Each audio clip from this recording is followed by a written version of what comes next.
And welcome back to MD Global Muscle here at the On The Rise Media Studio with me, your host, Giles Thomas. And we're joined, well, not even all the way from Florida anymore. He's back in the UK. Kamal Elgargni! Whoa! Yes. What's up, guys? How are you? I just actually landed this morning. Wow, this afternoon, about 1 p.m. and I'm in Northampton. Yeah, Pat, my friend Pat picked me up. I'm actually staying in his house because I don't have a house here anymore. I've sold my house. Oh, I love that house. That's a nice house. Yeah, but I still got my gym. So that's why I'm gonna go and train in my gym, which is, Better Buddies. That's what's gonna be selling next. Actually, I'm gonna try to sell that gym as well. So that's what's gonna happen. If you wanna buy the gym, Giles, it's for you. Well, Derrick's thinking about buying another one. Maybe. Yeah. Maybe. Yeah, come on, let's do it, Derrick. Let's do it. A good deal. Yes. So, Kamal, obviously, you're not. Obviously, were you homesick for Northampton? Is that why one of the reasons why you came back as well? It's one of the reasons, yes, to be honest. Since I left, almost nearly 2 years now. Is it 2 years? Come back. 2 years? Almost 2 years, near enough to 2 years, yes, yeah. Wow. Yeah, man. Sorry. Yeah, it's gone very fast. This is not one of the reasons. I've got a few things to sort out. First, transferring my money because I'm gonna trying to get buy a house or something over there, and it's to do some business that I need to finish. Want to see the gym, how is it going? Because we did sign a new contract, new lease. Normally, before the old landlord, they've sold the building, and we had some issues with the new landlord, and now we came to agreement. We signed a new lease, so that's already done. We've signed another 5 years, so we've got a brand new lease, which is still going. Last few months was very that close to just close the gym, but thank God we have agreement now, all done. Everything is good. That is done. And now I'm going to see a few bits and bobs really that I left over. I want to finish them. So I want to clear it off my head. So you're doing a seminar as well? In my gym, yeah. It's just welcome back in the gym. Just want to see my old lads, and it'll be fun. A night out. Well, it's not a night, not in the gym. They want to know what's all about in America. What's the different? And as you know, here is it's different. Bodybuilding is here different than America. It's why is better than here, and why is this and that. There's a lot of questions people that want to know, so we're gonna get the answers. A small little seminar, yes, and it's a more welcome back from me, to be honest. Well, do you remember when I came to your welcome home party when you got back from? Well, hang on, was that 2018? Because you'd torn the calf. Remember you got. No, that's 2018. That's when I came back from the Olympia. Yes, Olympia and the Arnold. One of them, the Olympia or the Arnold. Hang on a minute, I'm confused now because I came back and they had the radio DJ there, and then the radio DJ just handed me the mic and let me do the interview. Oh yeah. It's the Olympia, first Olympia, 2018. Right. Oh, okay. Yeah, because that place. I mean, the place was absolutely packed. Yeah. To be honest, there's a lot of people. Thank God. I mean, a lot of people, they love that gym. The gym is so nice. As you see, everything is refurbished. Everything's brand new machines. Everything's new. I look after it very, very well. Nice, tidy, clean. We have very nice people that come there. The atmosphere is unbelievable. To be honest, it's like a private gym. It's never packed. I don't always when I get to this range of numbers, I stop the membership. I don't like it to be packed, to be honest. So I want to go there, do my training, and then just leave. I know from day one, it is a place for me to train and for these people around that. People they'll go crazy if that gym closed. Man, believe me, they will go crazy. At the weekends, I have at least 5-6 gym owners from around my area to come and train in my gym. Wow! Because of the because Fantastic. of the equipment I have, and really, very, very packed and a lot of equipment. You will find everything there. So, how long are you over in the UK for, mate? I will be leaving a week Monday. Okay. So, staying up a decent amount. Yeah, it's about a week. Yes. Good to be back. It is, yeah. There is a few things that I need to sort out. Definitely, it's stuff that I left over for almost 2 years. So with paperwork and because I still have some apartments here. I've got properties as well. They've been rented out. I want to check them out. It is like, I mean, it's not the same when I'm here. I mean, I have my friends. I mean, Pat, my friends. I've got all my other guys, which is they look after stuff, but it's not the same. It's not the same. Things are like I need to really know. I need to decide now. Do I need to keep them or to sell them to move everything to the United States, America there? So, and this is what I'm thinking now. I think I'm gonna be selling everything here, and I move over there and just keep everything in one place. I think it's better for me, less hassle. We've just literally interviewed one of your new training partners, Phil Clahar. Oh, Phil. Yes, yeah. Phil, I mean, we got on with Phil. He's a great guy. He's a great family guy. We get on really, really well. He couldn't put up with my training again. He said very high volume. Yes. Yeah. And he's the guy, he's like, he does a little lower weight and is like more reps or whatever. So when we train, I don't train fast. I remember we did quads, we did back, we trained maybe every single workout together, and at the end he always failed. But he's a great guy, and he's very, very happy to announce the the Masters, and to be always tried his best to qualify to do the Olympia, to be on the Olympia stage. He's never done, bless him. But now this has been a gift for him. And I know he's going to give 100%, more than 100% to look his best for the Olympia Masters this year. He said you encouraged him to do it. You're both in the same category. Yes, the thing is like, because he's always, because I know he's always wanted to, and I know his wife, they always wanted to try. And I said, why not? Now you could do it. I mean, why not? So I said, no, come on, man. I mean, he looks good, man. He is, for his age, he looks very, very good. He did the Tampa with me, Tampa and Texas, I think. He did the same two shows with me. Yep. So he came fourth at Tampa. He looked great, fourth or fifth, yeah. Mm-hmm. But he looked really, really good. So for the Olympia, I'm sure he's going to be, everybody's talking about him now as well. Mm-hmm. At the Olympia, he's going to be one of the challenges. Me, actually. And Kamal, I'm very, very happy that you did decide to do the Masters Olympia and also in the Open, mate. Thank you so much. Yeah, I mean, I've always, Giles, at the Arnold, that wasn't my best. I wasn't happy.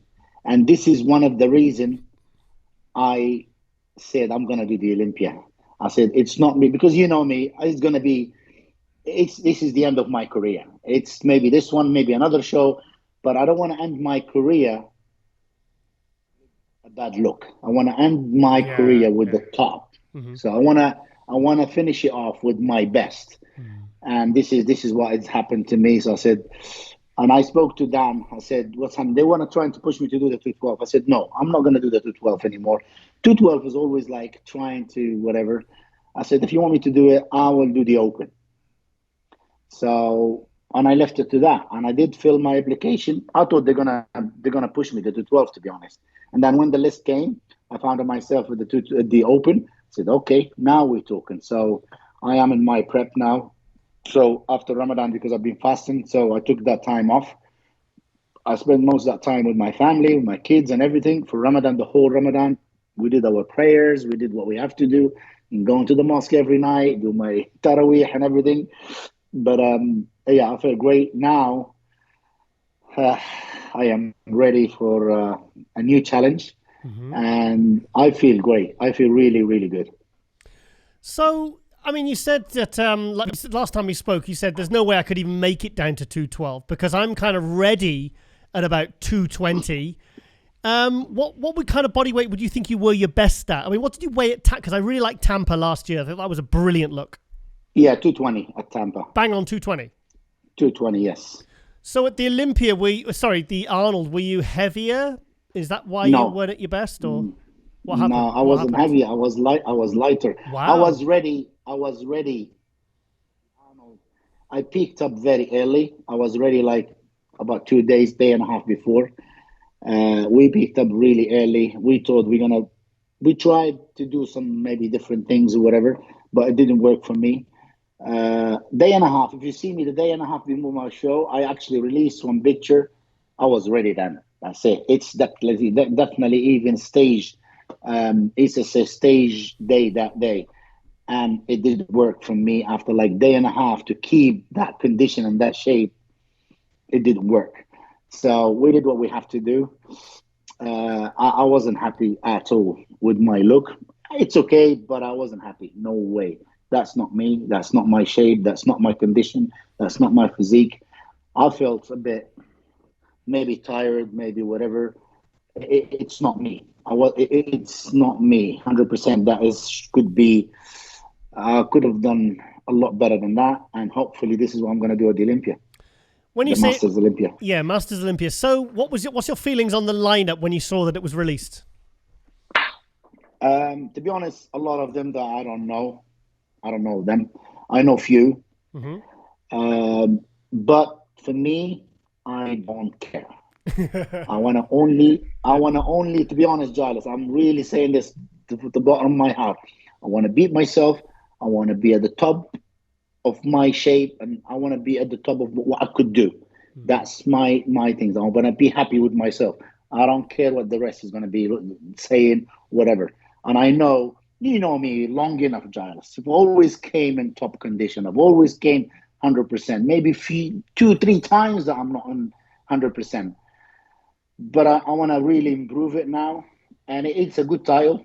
If it did happen, like you win the Masters Olympia and I won the other 212 Olympia, that's a massive, it's a massive achievement. Yeah. So it will be very good for my future because it will be like, it's a big title. I don't think anyone yet have done 2 titles together. Do you know anyone has done that before? Well, Dexter won the Mr. Olympia in 2008 and he won the Masters Olympia in 2012. That's the only one I can think of. That's the only one I can think of. It's won 2. I mean, you've got guys like Sean Clareed that have won an open show and a 212 show, but not in the Olympia. Olympia. I'm talking Olympia. Just Dexter. Yes. Just Dexter. Just Dexter. So that is okay. Dexter, he won the open, and then he won the Master. For me, at 212, I'll be the first one. Yeah. So this is the plan. This is what we're going for. And to be honest, I'm giving 110% for that. You always do. To do my best. Yeah, to do my best. To bring my best. Well, someone's trying to ring him. Yeah. Now we're back. So yeah. Sorry, I should have done. I shouldn't done a don't disturb or whatever, that kind of thing. Okay, mate. It's all right. If it happens again, don't worry about it. Don't worry about it. So I'm really glad I bullied you into doing this show, mate. Thank you so much. Yeah, I mean, I don't know. I know, Phil Clahar, and I know Josh, the South African guy? Australian. Australian, yeah, the Australian guy. This is the names that I don't really know much of the others like. Max? And then what's his name? Max, yeah, Charles Max, yes. Max Charles. So this is Max Charles. Yeah, this is the 3 or 4 names that I know. The rest is like, I looked into the pictures, but I mean, and most of them, like, they've been off, they're coming back. So that is, when you've been off for a while, especially, I mean, if you're young and you've been off, you come back, it's different. It is different. Doesn't make any difference. Probably will be better. But when you're older and you're off and you come back, we've seen a few people like trying to come back when they're off. Like Leveroni and Flex, and it doesn't work. It doesn't work. You need to be on top of it to look your best. So I don't know how it's going to work with them, but it's a very good for them to come back. To be honest, some people, like I said, they've never been on the Olympia stage, and now they had the chance to be at the Olympia stage. I know I've seen like some social media guys or whatever. They were like, "Oh, this is terrible lineup. This. Nobody's gonna watch. Nobody's gonna buy the preview." Or like they call it is that. I think there is no respect. You should respect these people in that age, and they're still going to the stage. They're still competing. They're still going. I mean, the other day I was really gonna come off and just talk my mind. You should respect these people for coming back. For just like anybody goes on stage is a winner. That's suffering to compete, to want to compete, and then you slag them off. What's this lineup? Nobody's gonna watch this. Olympia is not gonna be good. This is that because you don't like whatever. Because Jay Cutler's not on it or Dexter's not on it. So what? I mean, whatever. I mean, Jay or Dexter or whatever. Okay, they don't want to be on it. They've done enough. They've been at the top. Okay, they don't want to. But the other guy, you don't slag them off, or you just, it's disrespect for this lineup. I mean, I wasn't happy with the people. Like, I really want to know. I mean, they mentioned my name. Okay, take 3 names out. Kamal, blah, blah, blah. But what about the others? They do the same. They train the same. They try their best to look the best at the Olympia. They have the chance to be at the Olympia stage they never had before. So why you slag them off? Just wish them all the luck and wish them the best. Yeah, that's it. If you don't want to go, that's your problem. Stay home and stay there. It's just like, I know. Well, sometimes you got some people, like the wrong people are in the social media. They just like talk about bodybuilding. They shouldn't be there. They should be banned. These people really should be banned. Sorry, I had a bit of a connection issue, so we've called Kamal back. Kamal, mate, if you win this, you can't go bloody retiring, mate, next year. Sorry. I mean, if my wife hears you say that, she will kill you because she is like, wow. She's just, I mean, she did agree with me because I told her, like, it's not me. I didn't bring my best. She's like, okay, we will see. Bring your best and then you finish and you're done. I said, okay. I mean, it's the only thing that is actually makes me go back, maybe, because the winner will qualify to the Olympia. So you will qualify to do the Open Olympia. Oh, wow, of course. Yeah. Yeah. So this is the only thing. If not, definitely, I don't know. It's a hard decision to make, but it looks like we don't want to talk about it yet. Let me see what's going to happen. Oh, yeah. let me see what's going to happen. But I mean, hang on. In 2019, I came to your house in Northampton, and you said, and I said, because you told me before that, you said, I'm going to do another year or two and I'm done. That was in 2019. Then you won the Olympia 212. And then I came to your house and you went and said, Giles, I've spoke to my wife. I'm going for another 5 years. So that's 2024. Yeah. So you can't go back on your word. Yeah, I mean, okay. I mean, to be honest, I'm really like, whatever I've been doing the last 5 years, I've done 5 Olympias. I've never been out top 3. Yeah. Always like got a medal. I've done everything, every shows, whatever. It's a really good result, whatever I've been doing. Thank God. I mean, it's been good for me. But I mean, now this is another chance. It's another challenge for me. The end of the day, we are getting older. We are like getting, so we can't take my time. And, there's a lot of kids now, they're coming up. Youngsters, like, they are coming up. They got like fresh muscle physiques or whatever. It's going to be difficult. So it's going to take me a lot more to do than what they're going to do. When we get older, it's not easy. Is that right, Derek? It certainly is. I take my hat off to you, though. You notice he doesn't talk to me about this because I'm obviously really young, Yeah. I'm the youngest guy in the room for once. Yeah, you're still young, yeah. Well, ish. That's what I mean. It's not easy. I mean, we need to understand that, okay, we bring our best to whatever. We're still like beating a lot of young. Some of them is like half of my age.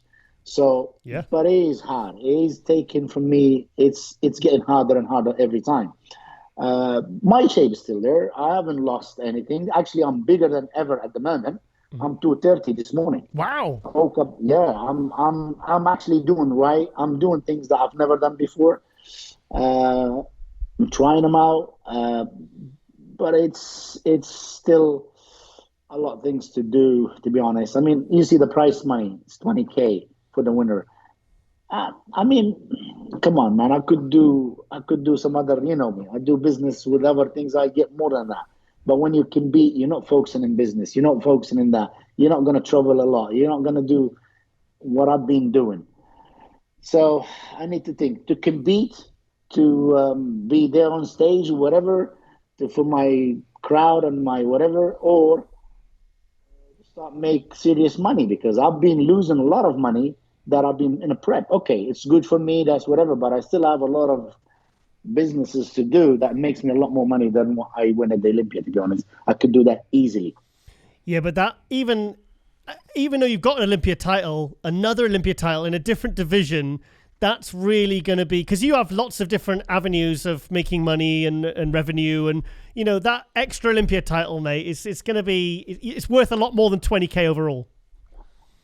It's definitely the title's worth. Yes, it's worth a lot more. That's why we're doing it.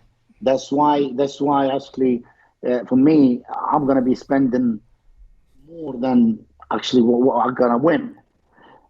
Because the plan is I'm going to finish my prep in Dubai. Okay. I'm traveling to Dubai. Yes, I'm traveling to Dubai on the June 14th. Mm-hmm. So I'm going to stay there till the Olympia. Oh, wow. I'm going to finish my prep over there. So I discussed with my sponsors and everything. So we've got a lot of business there as well. You know, BBI, because of the Middle East, we are really doing very hugely big. And they always wanted me to go around in the Middle East. So we're gonna be doing a lot of things over there. So, and I need somebody to push me, and I need somebody to be with me. So you see, the time when I used to be leaving UK, go to America for my prep on my own, and I was doing a lot better than like you got your family around you, your kids, it is too much. I want to be in my own. Mm-hmm. And I'll be like training, just being a real proper camp to get the best of me. And this is what I'm going to do. So we're with one of my old friends. We've been actually working together. We've been doing a lot of business together as well. We coaching and all these kind of things together. So I'm going to Dubai. He trains. He is the manager of one of the royal families, one of the gyms over there. I don't know even what's the name, but it's a big gym. Nice. They've got everything. So I said, make sure you find a room for me in that gym. I want to stay in that gym. I want to do what it needs me to do. Yeah, I'm going there to train because I know when we announced this with him at the Instagram, there's a lot of Arab members. So come on, I said, no. I'm not coming to have a holiday. I'm coming to train. Please, from now, leave me alone until do the Olympia. And after the Olympia, I'll promise you come back to Dubai for 1 week, and then I could see anyone. Because I've stayed in Qatar for a long time. Yeah. I stayed in Middle East for a long time, so I have a lot of friends over there. So I'm going there. I have a business, unfinished business, to finish that kind of business. We go from there. You do get around, mate. I want to do the best because when I decide I want to do it, so I want to really, inshallah, do it 100% this time. I want to give it 100%. So my family now in America is fine. They've settled down. They know what they're doing. My wife is there. They go to the colleges, schools, whatever. So she knows her way around. That doesn't bother me if I leave them for 2 months or whatever. It's going to be a school holiday anyway for that time. So they maybe come here to England, or they go to Libya, or it depends where they're going to go. It's up to them. But for me, I'm going to Dubai. I'll be finishing my training over there. So, are you happy that you moved to Florida? I mean, now you're there, do you think, I wish I'd moved to Texas or Vegas, or are you still really, really happy there? No, yes. Oh, yeah. I'm really happy over there. I really find it really good. It's happy for the kids, like, they really loved it. My family, they get on really good with the schools and everything. So for me, I wouldn't say I would have gone somewhere else. No, I think it's still good.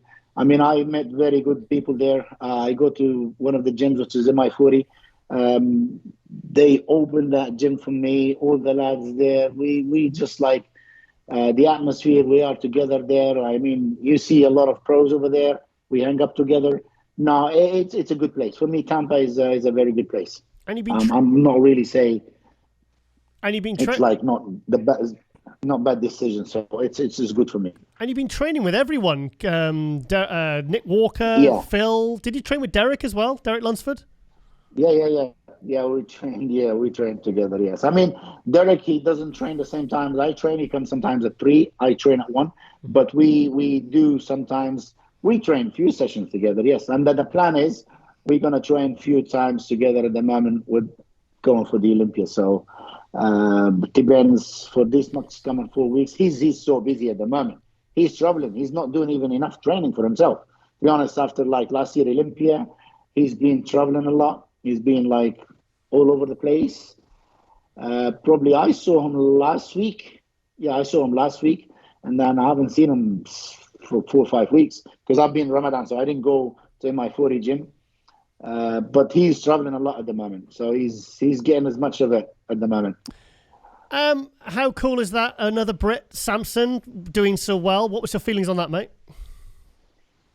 Oh, Samson, we knew from day one. I mean, I met Samson years back when I won the Olympia. So I was at the Olympia amateur down London, and I saw him, and then he came to me and said, "Oh, can I take a picture?" I said, "You're going to be next Mr. Olympia." Really? He looked at me. I said, "No, yeah, wow, yeah." That's so cool. Yeah. Awesome. And I said, "I know your physique." He said, "You should definitely. You're going to be." It's actually me and Pat. So he took a picture with me, and I still got that picture. And I've told him he remembers that anyway. So and I've told him. I said, "Do you remember when he won the Arnold?" I said, "Do you remember what I've told you?" He said, "Yeah." Wow. No, to be honest, Samson, he deserves it. He's a great guy. He's got all the potential. He's got a few things to need to improve, but he's the future. He's going to be very. I mean, the Olympia now is not going to be easy. It's not. I mean, we had it like 4 or 5 years. It's like poor. The heavyweight like is poor. Now, nah. I think this year's Olympia is going to be the most. We haven't seen the Olympia since 5, 6 years ago when it's Jay and Phil and all these names. I mean, now you see Samson, Hadi, and Derek. For me, this is going to be like very, yeah. That's the top 3. Yeah. And then you got Nick as well. I mean, Nick is good. He's got that whatever, but he knows his structure is not as pretty as them. He's dangerous. If any one of them slips, he's going to take his place straight away. I mean, these 3, they're going to be fighting for the top 3. I think, in my eyes. What's his name? Andrew Jack. He definitely needs another few years. He's got a lot of gaps. He needs to fill them first. But he's got the potential as well. I mean, the Olympia, you can't win just with 1 or 2 poses. He needs to sort out his hamstring, his back. From the back, he needs to sort out a lot of stuff that he needs to do. But he's got the potential. And then you got the others coming up. I mean, it's gonna be not easy anymore. Do you think, because I didn't expect Ramy to look as good as he did at the Arnold compared to how he did at the Olympia, do you think, he can regain any lost ground there for the Olympia? At the Arnold, I think Ramy should have placed a lot higher than what he did. Wow, okay. That's especially the second day. First day, second day, the final. I think he should have placed a lot higher than what he should. It's in my opinion. But they gone for different. I don't know. The judges they don't want that kind of look anymore. But he can improve because the way he improved from the Olympia to the Arnold is a big improved. But I've heard that he's not going to compete this year. He's going to take time off. Is that correct? That's what I've heard. I've heard a rumor. Yeah, that's exactly the same. I've heard that he's not gonna do it. And Bonac. Bonac, yes. But he's. I think he could come back. He definitely could come back. I think he's got the whole tools that he could come back and to bring his best. But again, the judges, are they going to look to that look? Are they going to go for the mass monster? Or they're going to look for like the rounders? I mean, Derek, at the moment, when you see Derek, he's got to improve his front shoulders and chest. Yeah. That's it. If Derek improves them 2 kind of points, he's going to take it next, I think. Especially next to Hadi, because Hadi's got that crazy straighted chest and the crazy round shoulders, and that's where he really exposes Derek, doesn't it? Yeah, this is the only things, and then still he needs condition is a little bit more. He's okay. I mean, he's got crazy glutes. That's really pushed him. I mean, last year, it pushed him very, very, very high. His back has got a lot of details, but the condition still needs a little bit more. So it depends. It depends what he's going to bring. But Samson is coming tough. He is coming tough. I mean, he is coming tough. If he keeps improving like this, he's going to be dangerous for everyone. I mean, he won a pro show November 2021. He was 270 on stage. Less than 18 months later at the Arnold, he's 297. It's crazy how much that guy has improved, and he's constantly improving, you know? He is definitely. He's doing very, very well, and he's improving, and he looks nice, round, and he's complete. He's complete. That's the most important things that we have at the moment. We've been missing. Now he's complete, and that's why he's dangerous. Yep. A nice poser like yourself. Oh God, he's a very. I mean, to be honest, at the Arnold, I was surprised. The Arnold Classic, everybody done a great posing routine. All of them, most of them, to be honest, they have the really great. Posing routine. I mean, I was surprised at Nick at the Olympia, because Nick, I thought, he didn't have a posing routine before, and then last Olympia, he did this incredible posing routine. I was like, I bet Kamal's helped him.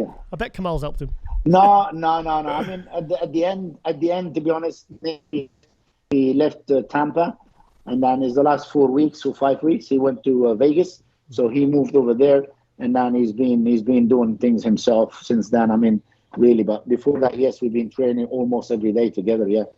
Good. So, any other plans, you know, for over in Florida when you get back? Anything? Because I'm maybe opening a gym or something, or you know, or I'm sure you got loads of ideas, mate. This is the plan. So this is the plan.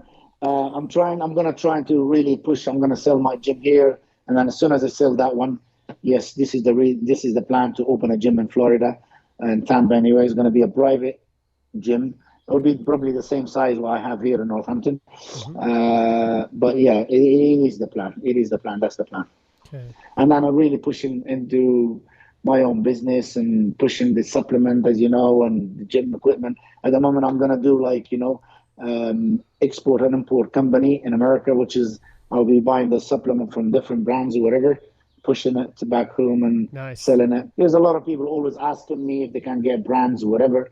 So I helped a friend of mine. He bought Dexter Jackson, so I contacted them together. Okay. Now Dexter Jackson brand, it's in Libya, and Dennis James as well. There's a Libya. So there is a few people they asking me they need an exclusive brand for themselves. So that's when I speak to other people and trying to help them. And we're doing very great with PPI as well. We buying a lot more than normal, and this is what's going to go for. It's more business. Is connection and contacts, and that's the way, hopefully. Good. Derrick, any question for Kamal before I let him go? Come on, Derrick. Go on, Derrick. I thought you were going to say something then. Sorry, Kamal. I said, are you going to Romania? I am, and I think I'm doing the live stream commentary, mate. Okay. All right. You look scared. Don't look worried. Kamal, don't look worried. I'm always very complimentary of you, mate. All right. Okay. Derrick? Right, Kamal. Yes, Derrick. Kamal, listen, man. You know, I've been admiring you for a long time, man. I take my hat off to you because, I mean, you're a class 212 guy, short class like myself. So, you know, I take my hat off to you. You're bringing fantastic condition every single time. And when you say you're off, right, and you're not coming in at your best, I can feel how you feel, and you know you wanna especially what you're used to bringing in, or coming in, you want to, cap on that. So, I'm looking forward to see what you bring to the Olympia stage this time. Masters. The Masters, yeah, anyway. Yeah. So come with us. I'll promise you guys, inshallah, that's what we say, my God willing, I'll bring my best. And I know that's why I decided to go to Dubai, close the doors around me, focus on my training, and I'm doing very well at the moment, actually, which is I'm 17 weeks out or 16 weeks out. I look quite good, and I'll this is for me. It's gonna be beating myself and I'll bring my best. That's the most important thing for me. You're injury free. Your health is good. Yes. Alhamdulillah, everything is good. Excellent. Everything is good. That's nice. Looking forward then, mate. Looking forward, definitely. Thanks, man. And Thanks, don't go thanks, tearing Dave. go tearing any more calves, because we spoke to Derek Farnsworth last week, and he said he worked on your calf. He worked on your calf in 2018 when you tore it. Oh God, man! I mean, if it wasn't him with Chris as well, I mean, if Chris wasn't with me, and then I would have pulled out, 100%. And then he called Derek straight away, and Derek, he was working on it, and I started walking slowly, so we made it. Yeah. And after I finished the show, Chris told me go straight and see it, and then we been like massive big tear because I couldn't see it because of the tan, so I couldn't see any blood coming out, whatever whatever. As soon as like had a shower and I went, oh my God! But yeah, I mean, we did good with it. So yeah, hopefully this year will be like nothing is happening. We taking care of it. So good. I'm being really careful using like my physios every week. I have a session every week, so it's costing me a lot of money. But yeah, I'm looking after myself a lot more than normal I do. So good. And you and Pat going to that lovely Turkish place you took me to in 2019 tonight? Friday. Oh, hang on. Oh, no, I'm away. Oh, no, I'm away. Oh, because that place was amazing. That was amazing. It's definitely we going. He booked it, and we spoke to some of the lads. He spoke to some of the lads. So we're going to be like Friday night after the seminar. We're going to be there, yes. Brilliant. We're definitely going to be like, that's going to be a cheat meal for me. Cheat meal, chicken and rice. Yeah. Right, Kamal, I'm going to let you go, mate. But I was so happy when I heard you were doing the Masters Olympia, definitely, because you were a bit evasive about it. I was like, he's not giving me a bloody answer. And then when I saw your name on the list, I was like, yes, he's doing it. And he's doing the Open. Honest, one of the guys, he pushed me very hard for it. What's his name? Hani Rumble. Oh, wow. You know, the Sunday when I finished the Arnold. Yeah. So I was going around at the expo. So Derek, I was talking to Derek. Hani came to me. He said, Kamal, what are you doing? He said, I can see you a little bit tired. I said, I'm done. I'm finished. He said, no, you flicking not. I mean, Hani's never spoke to me like this. Never. Yeah. So he's like, was swearing at me. He said, you fucking crazy? You got the Masters Olympia? You this, you that, blah, blah, blah. Yeah. And I said, okay, honey, I will do it. I'll do it. Okay. It's like really pushed hard on me. So, I mean, it's like, he said, I could see Kamal, in your age, and you've done 4 shows in the row. 4 shows. I mean, you're going to look tired. Now you're going to go and take 6 weeks off and just come back and do it. You're going to be he said, I've never told my clients before like this, but I will tell you, this is something that you could grab. And it'll be a history. Yep. Go on. He's like, I said, okay, honey, okay, I'll do it. You got it, mate. You got to. Honey's pushed me really, really, really to do it. I said, okay. So we'll see. Good. Well, I'm very happy to hear about that anyway as well, mate. So, all right then, mate. Well, I'll see you Romania, hopefully. And as always, and I'd love to see you and Phil as the top 2, because that would be very cool. Oh, God, yeah. I mean, I will definitely, when I go back, so I told Phil that when I go back now next week, so we're going to do some training together, at least 2 weeks. So we're going to do some pushing and training. Cool. So, yeah, I like Phil. He's a great guy. His wife, she's a really lovely girl. And he's like a family. He doesn't mix with a lot of people, but he's a great guy. He's a really great guy. I like him. Cool. All right, then, mate. Well, give my best to Pat, because I haven't seen him since bloody 2019 when I came down, I think, to see you, so... Yeah, okay. Yeah, I will tell him. All right, then, mate. I'll let you go, but thank you so much, as always, Kamal, for coming on MD Global Muscle, and I'll speak to you very soon, mate. Thank you so much. Cheers, mate. See you later. God bless. Bye-bye.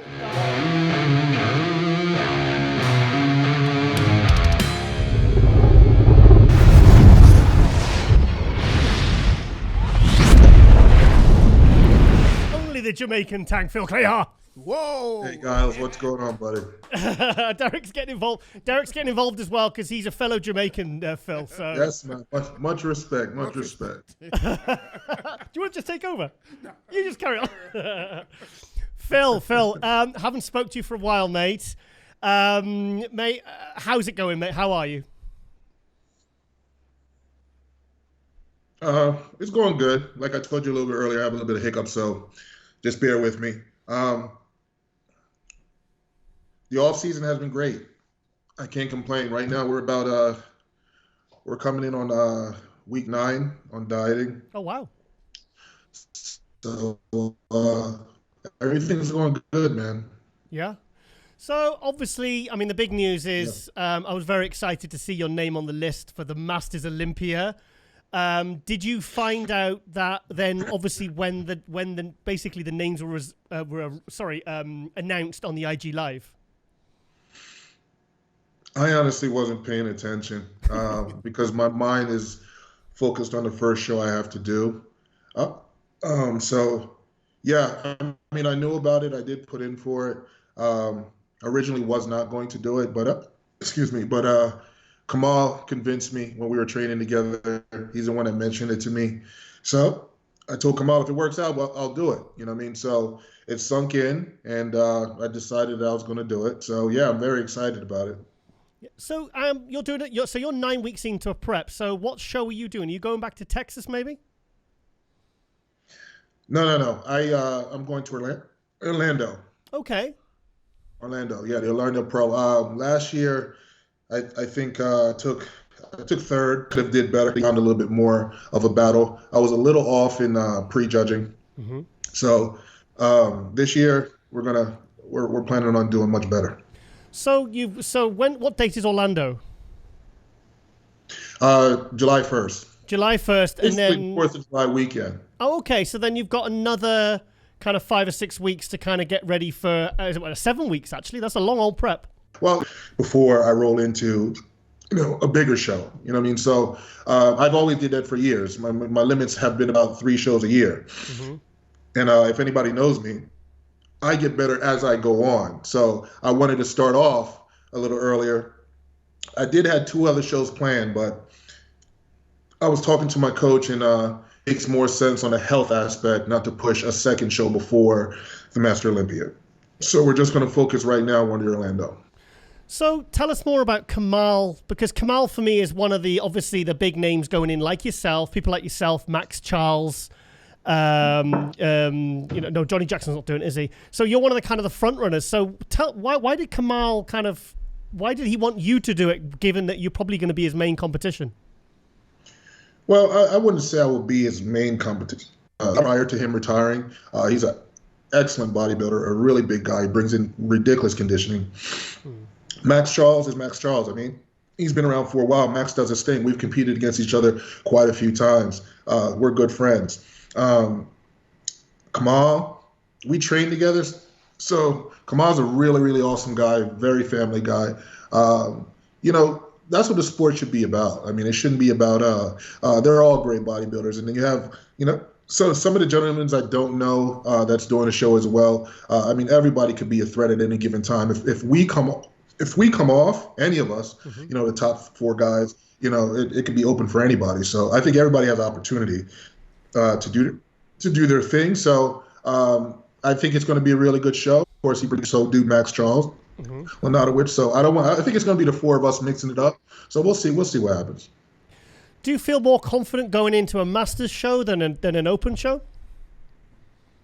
Say that again? Do you feel more confident going into a Masters show than an Open show, given that you haven't stopped competing?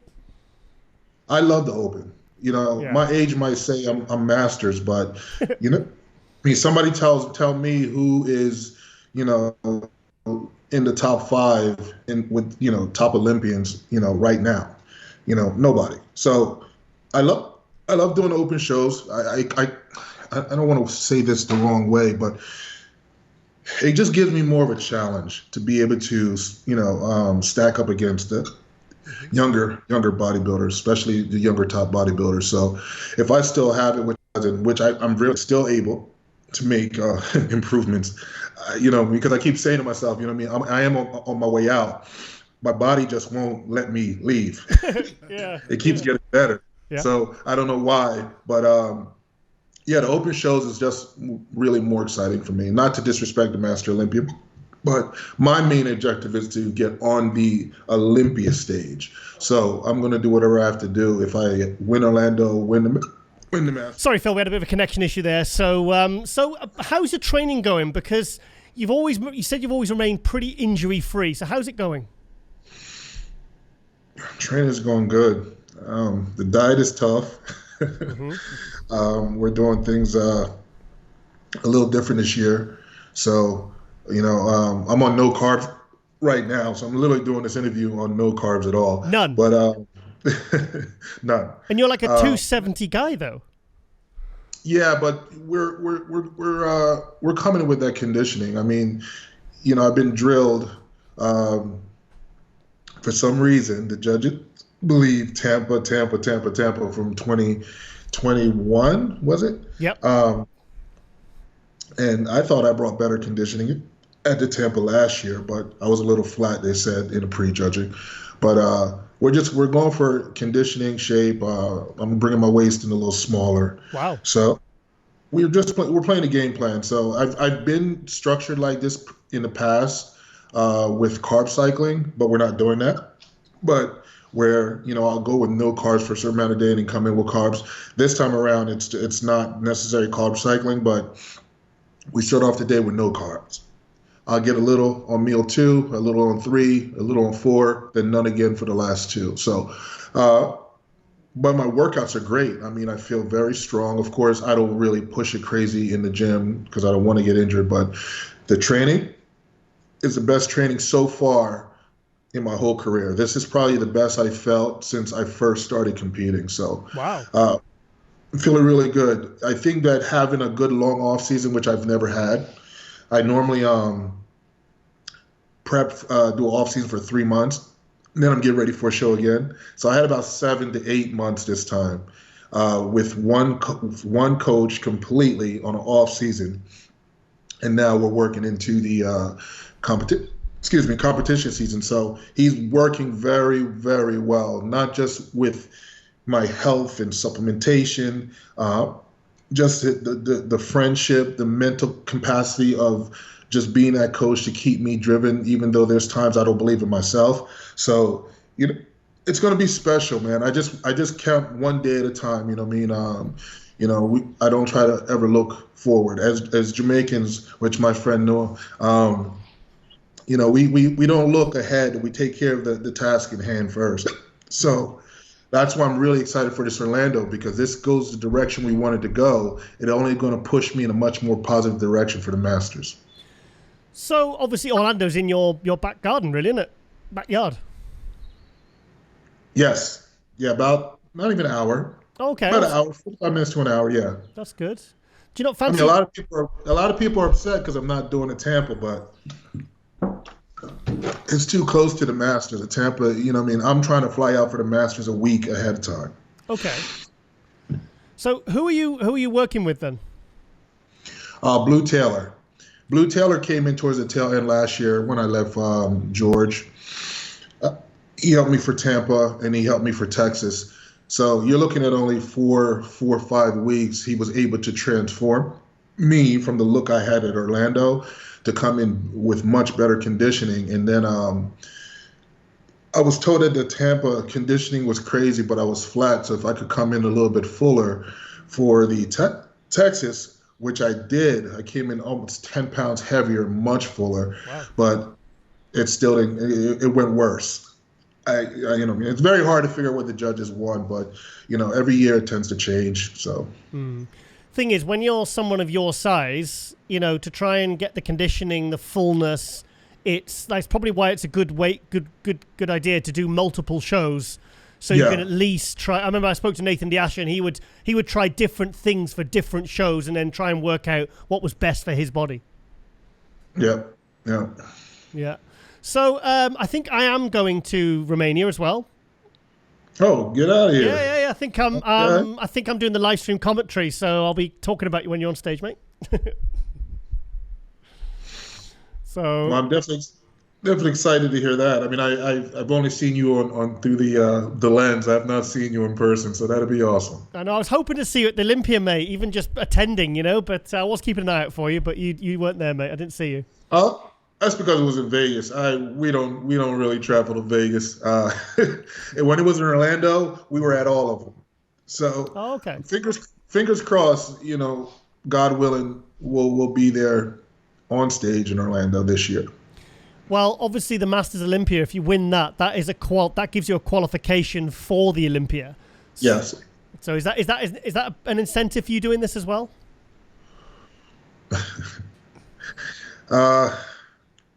Yeah, I'll say that. I will say that. Yeah.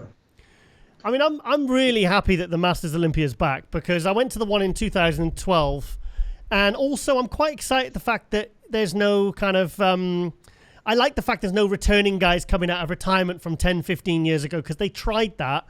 You know, I want to see the best guys currently now. And also, there's a lot of new names on that list that I don't even know. So there's going to be a lot of new Masters guys that, you know, we've never seen before.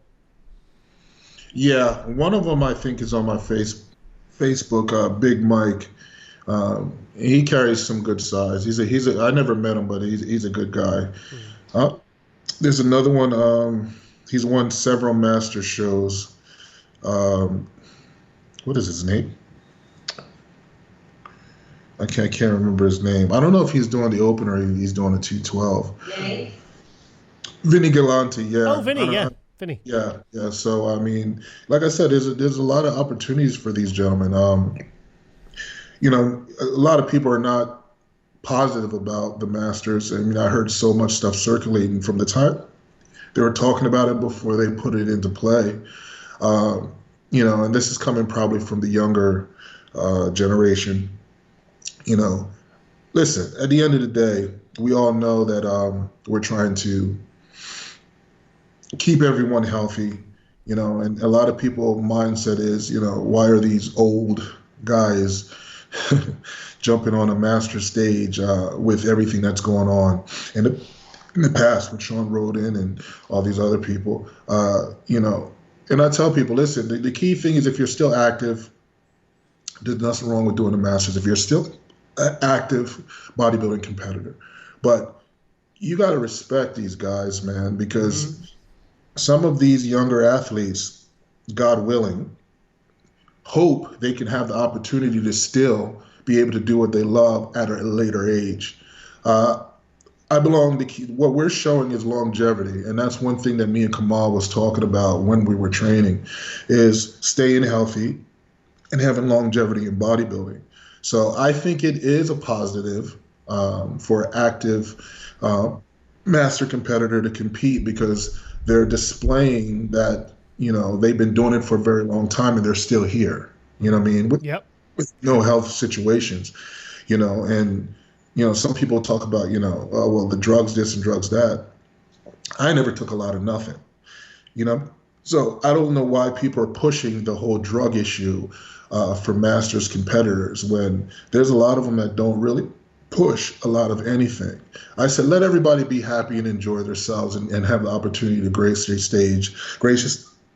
stage, because some of them will not get on the Olympia stage. So if they have an opportunity to get on a master stage, the Master Olympia, let them enjoy themselves and have their time in the light. And, you know, people need to stop talking so negative about it. I think Jake Woods and the whole team is doing a phenomenal job. I think it'll probably take a couple of years for the whole, because you got to get the system in place with the pro card for the Masters. You've got to get the new blood coming in, you know, and I think it'll take a couple of years to really build up the audience. Do you know what I mean? Like it does with any, it's kind of like a new category. A returning category is the same respect of a new category. Do you know what I mean? Because, you know, it takes like when bikini or bloody men's physique start, it takes a couple of years for it to really get going, you know? Yeah, that's 100% true. Yeah. Yeah. So are you happy with the age limit? Because I was speaking to Jake last year in Romania and he wanted it to be over 45 and Alina said she wanted it to be over 40. So what's your feelings on that? I think it should have been at least two different age brackets. I believe it should have been. Just to give, I understand the 40 and up because it's going to attract more, I want to use the right word here.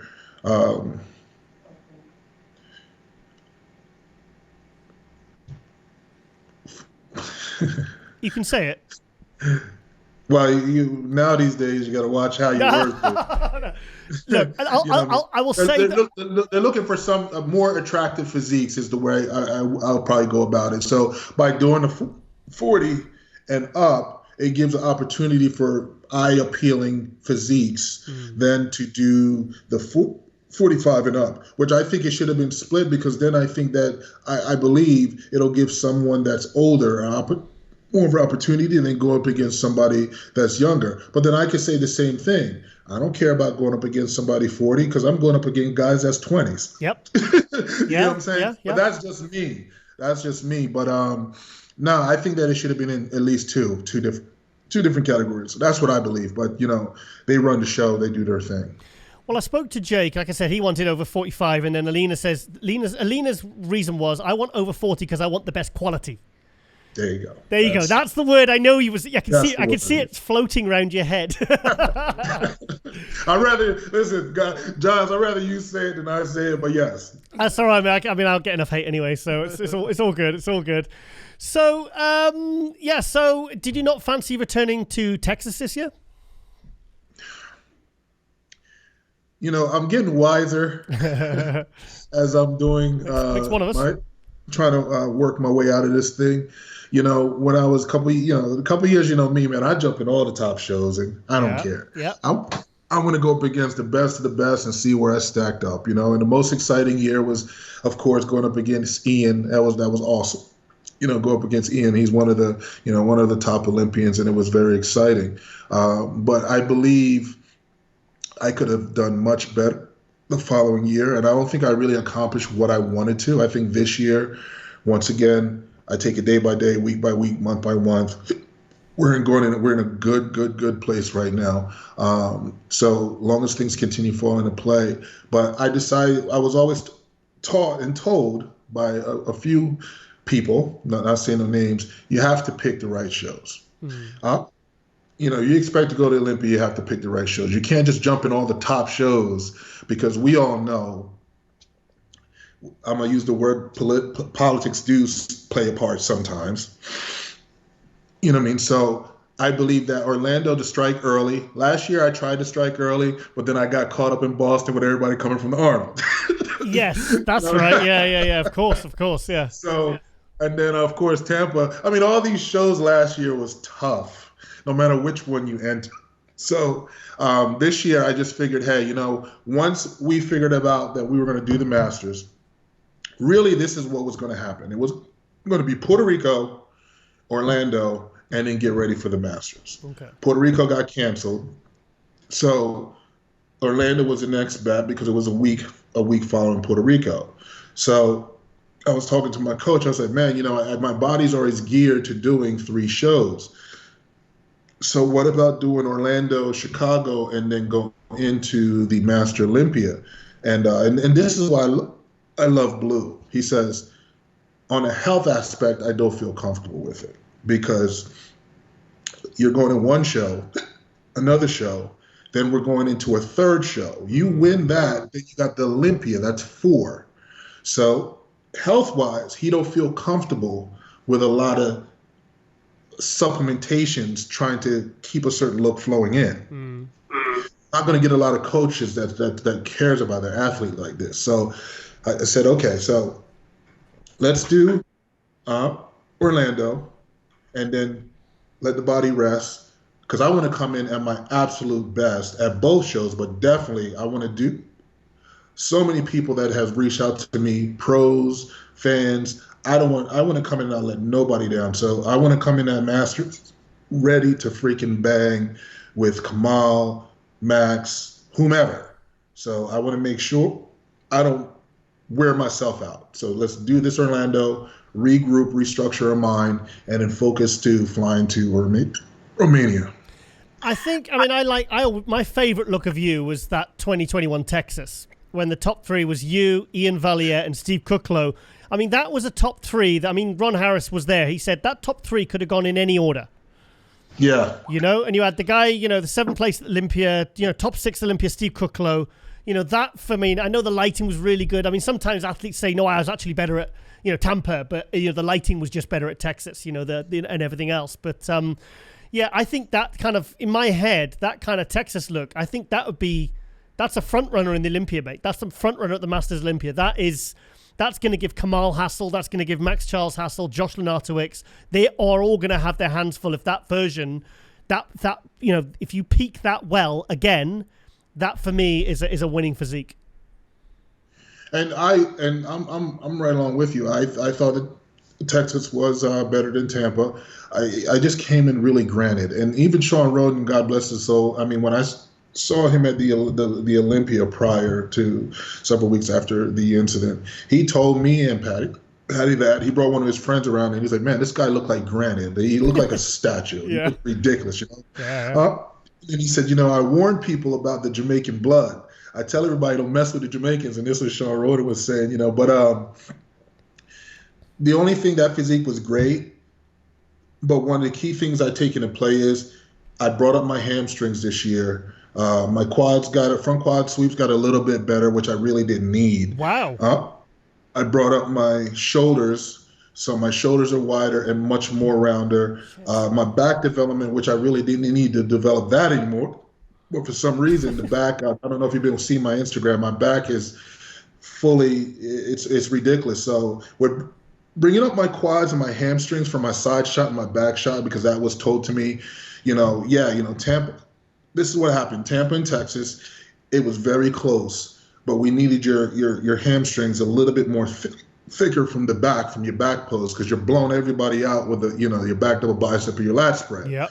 So you got to be more complete from the back. So that was my main focus this offseason, me and Coach and Patty, is to bring up the hamstrings, bring up the back, wider shoulders, so I look more complete, narrow that waist down a little bit, so I could come in with a much more better flow and structure. So the conditioning, I'm not worried about. I know we're going to bring the conditioning. That I'm not concerned about. If anybody have researched Blue Taylor, every one of his athletes from amateur to pro is all peeled. Everybody comes in ridiculous conditioning. So that I trust in him.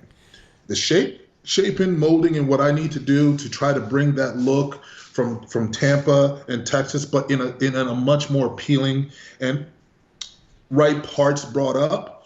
I just want to be able to battle the best of the best that way. And I think we did it this year. And what I did differently, I hate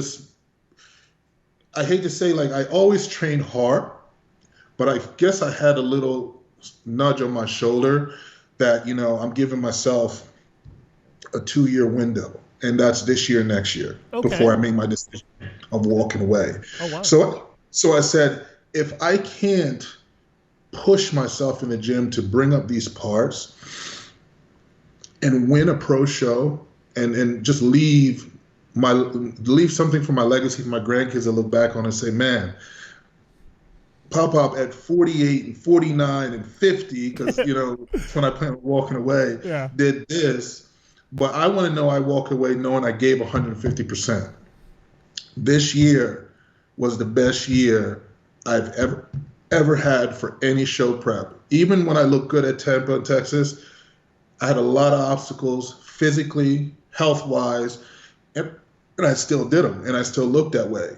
So me now coming 100% healthy with no issues, a different mindset, a different training philosophy, and a whole different grind, with just awesome people in my corner, I couldn't ask for more. So I'm going to walk out of this thing in the next 2 years with a blasting record and accomplishment. So I'm giving everything I possibly can this year, which I've done, to bring the best. Hang on. Does that still stand, knowing that the Masters Olympia is going to be out there for the next few years?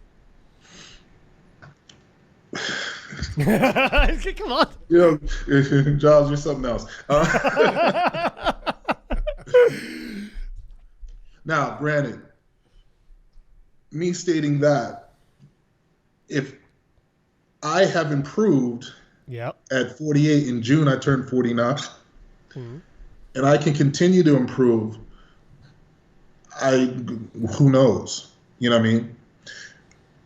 One person controls my destiny and my decision to continue to do what I do, because he blesses me, one, with the health, 2 with the physique, and 3 with the genetics is God. So right now he's shown me that he is not done with me yet. So I'm going to continue to push forward. And what I see this year with my workload, because I work full time. Yeah.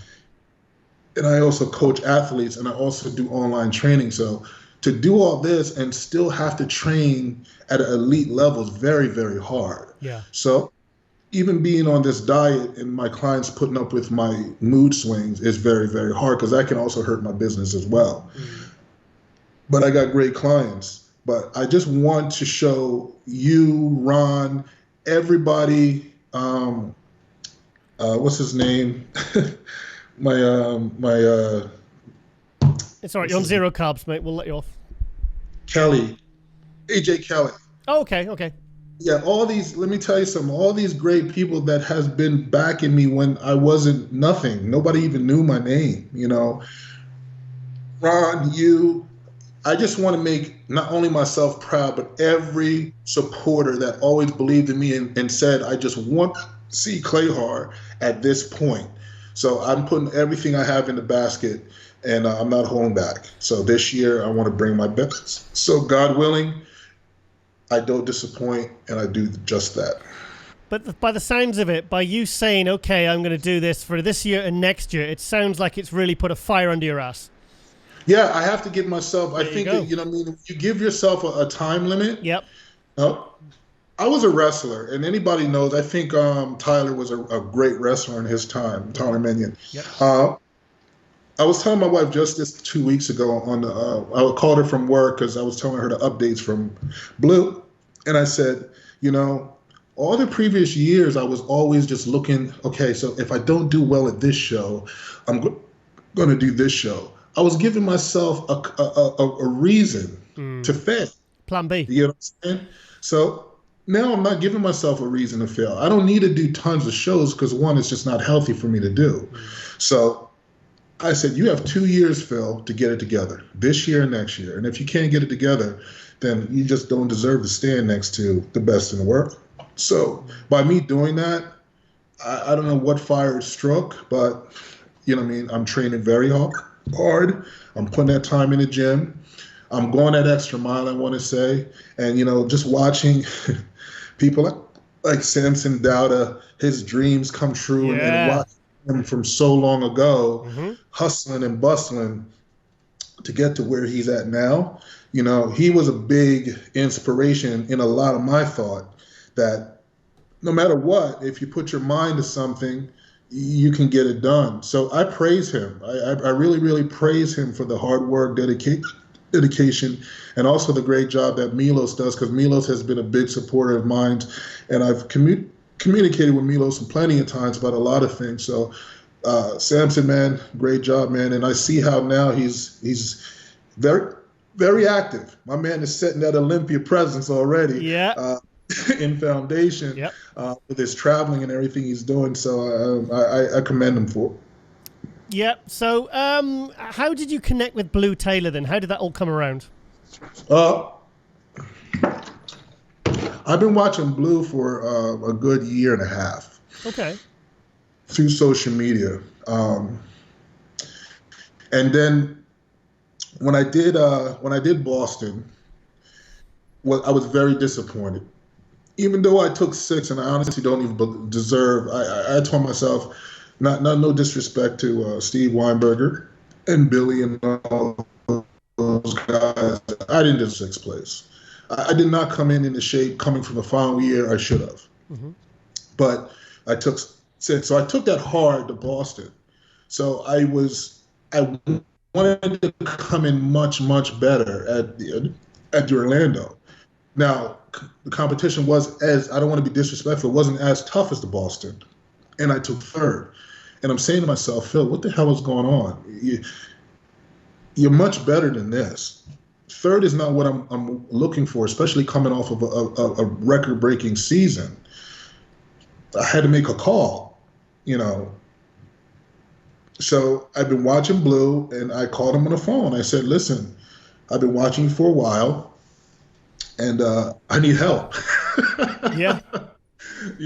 I said, I'm 40-something old. I don't got much time at this game, and I know the potential I have. I just need the right coach on all aspects, not just being a good coach, all aspects of a great coach. And and he said, well, we only got 5 weeks, 4 to 5 weeks. We got Tampa and then Texas. I don't know if I feel comfortable with you doing Texas, because he's big on blood work. He said, because, you've been going since Boston. Right. You know what I'm saying? Yeah, so I said, I feel good. Let's just do both too. And then, I said, wherever I land in Texas, I land. I at that point, I didn't care anymore. I just wanted to go have fun. I had a couple of my clients out there. Me and Patty, we took a little mini vacation. We had a ball after the show. So this year, when we put the game plan together late last year, he was telling me what our focus is, what we need to do, and the improvements we need to make. So we did that. And, like I said, by watching him and just watching from his amateurs, and then, I got to mention his name because he's competing in the New York Pro, it's Big Stu. Yes. Stu and me both have the same coach. So, Yep. So, just, watching what he did with Stu while he was prepping me, and, another gentleman just won his physique pro. He's going to the Olympia. I can't recall his name, but Blue does good work, and he's also a good person. And this guy calls you 3 times, 4 times a day. Wow. And I don't understand. He has over 300 clients around the world on different time frames. I don't know how this man sleeps or how he does what he does, because he could have 4 people on the show, and every hour on the hour, he's calling us to do posing. Incredible. So yeah, it's just everything about him. It just sets really well. And like I said, for me to feel physically as good as I do and the best ever, it just feels like I just started bodybuilding because I started in 1999. Yeah. I now got that excitement back. Mm-hmm. I really didn't have it, so I finally got it back. So I just want to see, like I told Blue, because everybody's saying, Nick Walker reached out to me and he said, you're looking really big, man. I'm really curious to see, how you're going to look, step into these shows. I said, me too. Nice. I said, me too. I'm really, really excited to see it. And, Ian, I guess Ian on the Bro podcast mm-hmm. had a lot of positive things to say about me for the Masters. I had some people reach out to me, and then Patty called me, and then I watched it a little bit, and he said, Phil, don't let me down, because he's picking me to win the Masters, and that's an honor coming from Ian. Especially with the battle that we had, and all the crazy nonsense that went on after our show. But for him to do that, I called him on the phone and then thanked him and wished him luck, which he's going to do very well regardless. I wished him luck and told him that I'm looking forward to seeing him at the Olympia. So I just thanked him for the praise. But like I said, just everybody in general, just give me that push saying, let's go, Clahar. It's time to do it. It makes me feel very excited and very good to not disappoint. You're someone that really, really acknowledges like support and encouragement. That's something I've always picked up from you. You're someone that really, you get really fired up from people like myself and, and like people like Ian making comments. It seems to really fuel you. Well, of course, it just feels good to know that people do care. I mean, if people don't care, they're not going to talk about you. And if they're going to talk about you, it's going to be things you don't want to hear, right? Yeah. So, Tell me about it. So just to get from a fellow bodybuilder you competed against, that knew that how close it was with you guys competing, to acknowledge you, it's just awesome. You know what I mean? So I take all the positives, negatives, it doesn't really matter. But because if anybody knows me, I don't do social media battles. People can say what they want, do what they want, whatever. I believe that I don't need to talk. I need to prove myself. A lot of people are ballsy and very strong and say they're going to do this and do that. Me, I got to prove myself. I got to beat the 2021 Phil. That's just my goal. Mm-hmm. I have to beat him, and I think I'll be fine. So what's it like being training with Kamal then? Whew, Kamal, man. He's a workhorse, isn't he? He's a workhorse. Kamal is very, very, very, very, very, very, and I could put more berries, high volume. Yep. A lot of high volume.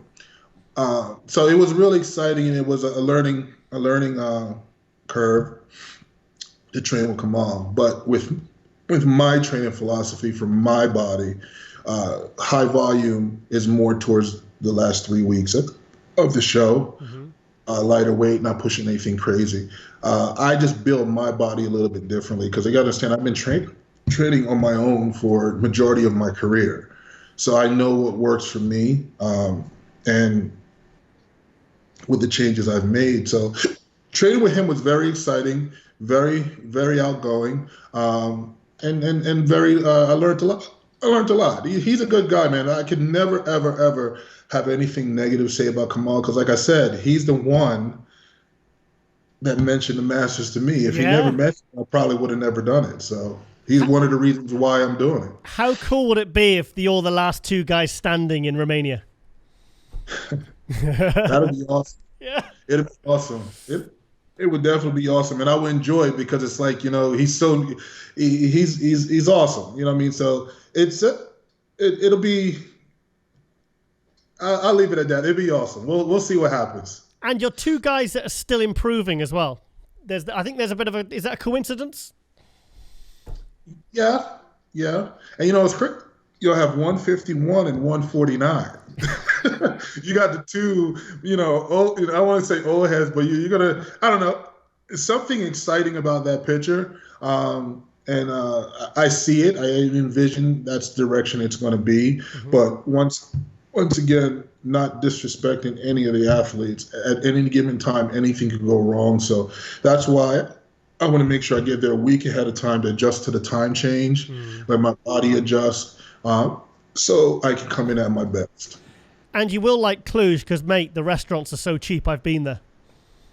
Oh, it is? Oh, but mate, a meal for 8, it was about $100. Oh, okay. For 8 people. 8 people. I've got the video on my phone when I went in 2019.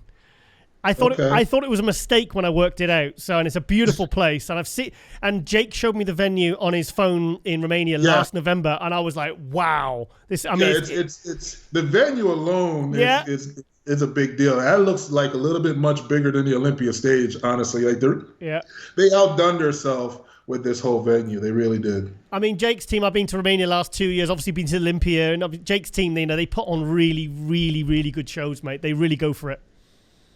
Yeah, Jake and the Winds of Strength, man, they do a tremendous job. Okay. Derrick? I'm happy. I'm happy he's where he's at and doing what he's doing. I'm very happy about that. Me too. Derrick, before I let Phil go, anything you want to ask him? Get close to the mic. Yeah, I'd like to ask you a question.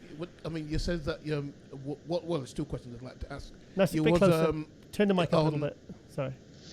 Can you hear me all right? Go ahead, yeah. Yeah.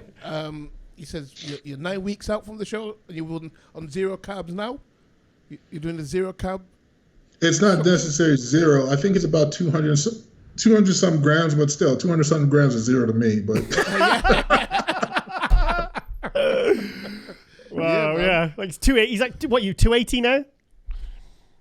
I weighed in yesterday at 273. 273. There you go. On 200 grams of carbs. That's impressive. That killed Derrick. That would kill me. That's impressive, man. That's good. I'm looking forward to seeing what you bring to the show, stage anyway. So, yeah, should be good. Cool. Yeah. Listen up. I know he knows what he's doing, and I'm maintaining the dense muscle and size. Good. Even last year, even coming down at this weight, I was smaller. So, you know what I'm saying? So I'll probably come in at the, high 260s, which would be a record for me on stage. Because normally I'm about 248, 249. Really? Yeah, everybody. I thought you were about 270. No, Ron couldn't believe it either. Wow. Even like at the Tampa in Texas. Holy shit. That was about 249, 250 pounds at the Tampa in Texas. So, yeah, it's just the illusion of looking bigger. Yeah, because you're tall as well. I thought you were like a legit 270 guy. That's not what you look like it. So if we pull it off, it's to be with the same conditioning. Yeah. Much more better improvements, especially mostly in the legs. They wanted thicker chest. We did that. It's going to be interesting. It's going to be interesting. Everything falls into place, and I can put on a good show. Because when I look good, I turn the lights out. Drop the mic.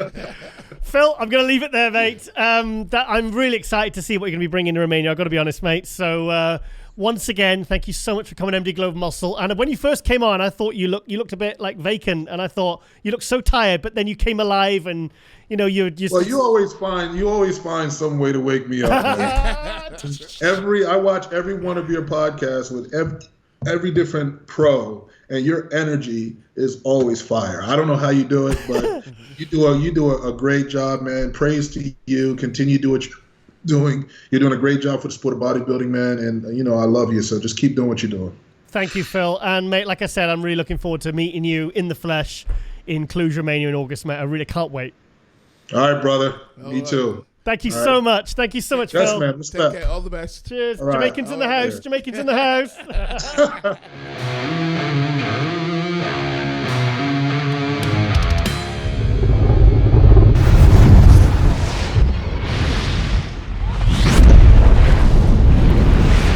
I'm joined all the way from Liverpool, Nathan De Asha.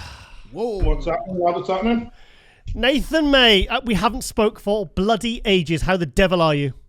Not too bad, lad. Just out of breath, playing football with my son. About 2 hours, so I'm fucking knackered. Right, Nathan. Obviously you've been out of it for a little while, mate. I haven't spoke to you, haven't seen you around. Tell me about the biceps, mate, because you had everyone worried there, mate, because you did one and then you did the other. What the hell happened? And take us through it.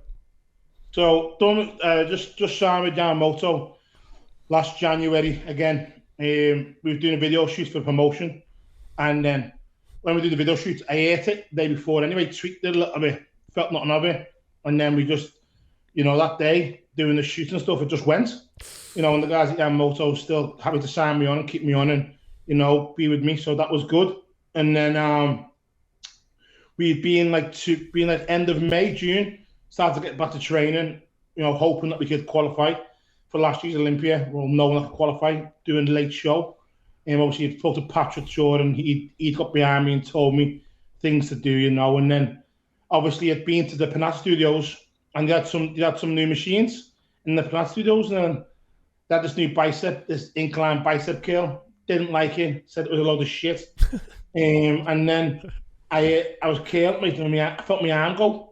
And I felt like I literally fucking like it snapped my arm. I said, I'm not happy. I'm not happy yet. It's sore. Keep telling me to go through. Obviously, at the time, they were one of my sponsors. So kept on trying to do the shoot for them and stuff. And then came home the next day in agony. And then my son, I was being managing my son's football team. And then I threw him the ball. And my arm just fully went. So it must have been hanging on by a feather, and I just literally extended my arm, mate. When my arm had just snapped, and it was in July. Went back to the same surgeon, Mr. Narani. He done Eddie Oils, and my arm's back to normal, mate. Now I started training again late December. But in between that time, mate, I'd living life, watching football every day. Traveling the world to Liverpool on the piss every weekend, and living a normal human being's life. And it gave me a bit of a kick up the arse, because obviously after winning 3 shows in 2021, I was getting my 4th one, didn't win it. I was slightly bitter, wasn't too arse no more. Having that's the first time I'd done my left arm, I was like, a bit gutted and stuff, and then I got that kick back into it, and then the second time made me realise, I'm gonna give it another little go, a little push, see where I'm at. And here we are today, mate. We're in May, and I'm 4 months into training. Probably the healthiest I've been, the biggest I've been. Out of breath, the fastest I've been. But I'm happy. Everything's going well, and the food intake is fucking minute to what I'm normally eating. Really? I'm not doing this force feeding stuff. The meals are easy, and this diet I'm doing this time, it's not a high protein diet and stuff. So for me, it's a lot easier, and I'm getting a kebab a night or an Indian a night. So it seems to be working for me, mate, and I feel positive and I'm good about it. Thing is, mate, I know many bodybuilders. If they had even one bicep tear, their heads would have gone completely, and I think we would have just seen them fall by the wayside. When I heard you did it the second time, I was like, can he come back from this? Because, I mean, not talking about physically, even if you get a good surgeon, some guys, they just psychologically can't get over that. So I was really happy to see that video, you know, looking freaking massive again. I just showed it in Hot News, and it was so good to see. I thought, fuck, I was thinking, that's a big deal to overcome that, mate. Yeah, it was, mate, but you know yourself, I've never took it serious. That's what a lot of these guys, the heads go, because that's all you've got, mate. That's all they live for. They take it serious. Yeah. To me, I'm just good at it. It's something I like doing. I'm not going to take it too serious, you know. And a lot of the guys, they do take it, and it gets to them. I'm not going to lie and say I wasn't depressed, because the first time I got me down, mate, I was depressed because, you know, I didn't go to the Olympia the year before, and I believe it wasn't the strongest Olympia. So I was like, oh, I fucking should have done it and this and that, because, you know, that year 21. For me, it was about earning money rather than placing in the Olympia. So I was like, oh, you know, should I do it? Shouldn't I do it? And I seen it, it went the greatest. And, you know, I was a bit gutted, but then, you know, it happened to me, mate. And I lived a life. I was out every weekend with the lads. I realised, you know, the first time I was gutted, you know, partied. I got over it by partying hard and drinking hard. I was out a lot of weekends, you know, and travelling with Liverpool on the Ale every time Liverpool were playing. You know, and that's, for me, that's how I got over it. I won't say I was depressed, I was a bit down about it. I wasn't even down about bodybuilding. I was down about not going to the gym, not training with the lads. I was going to the gym. I was doing legs.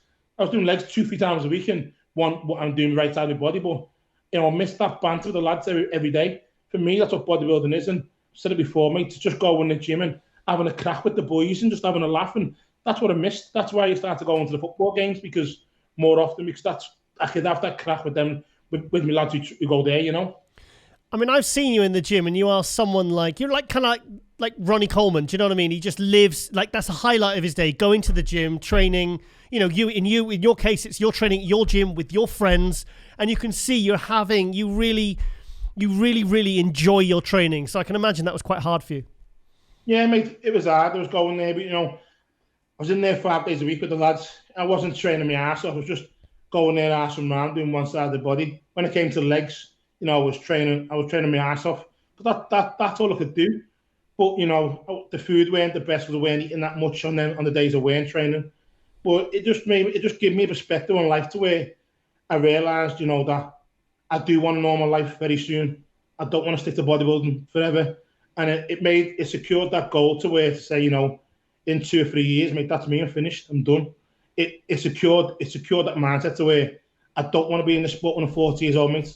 I don't want to be doing this when I'm 39, you know, and it's put that into mind where it's opened the door, and I've seen other avenues, other things that have opened the door to me while I've been injured.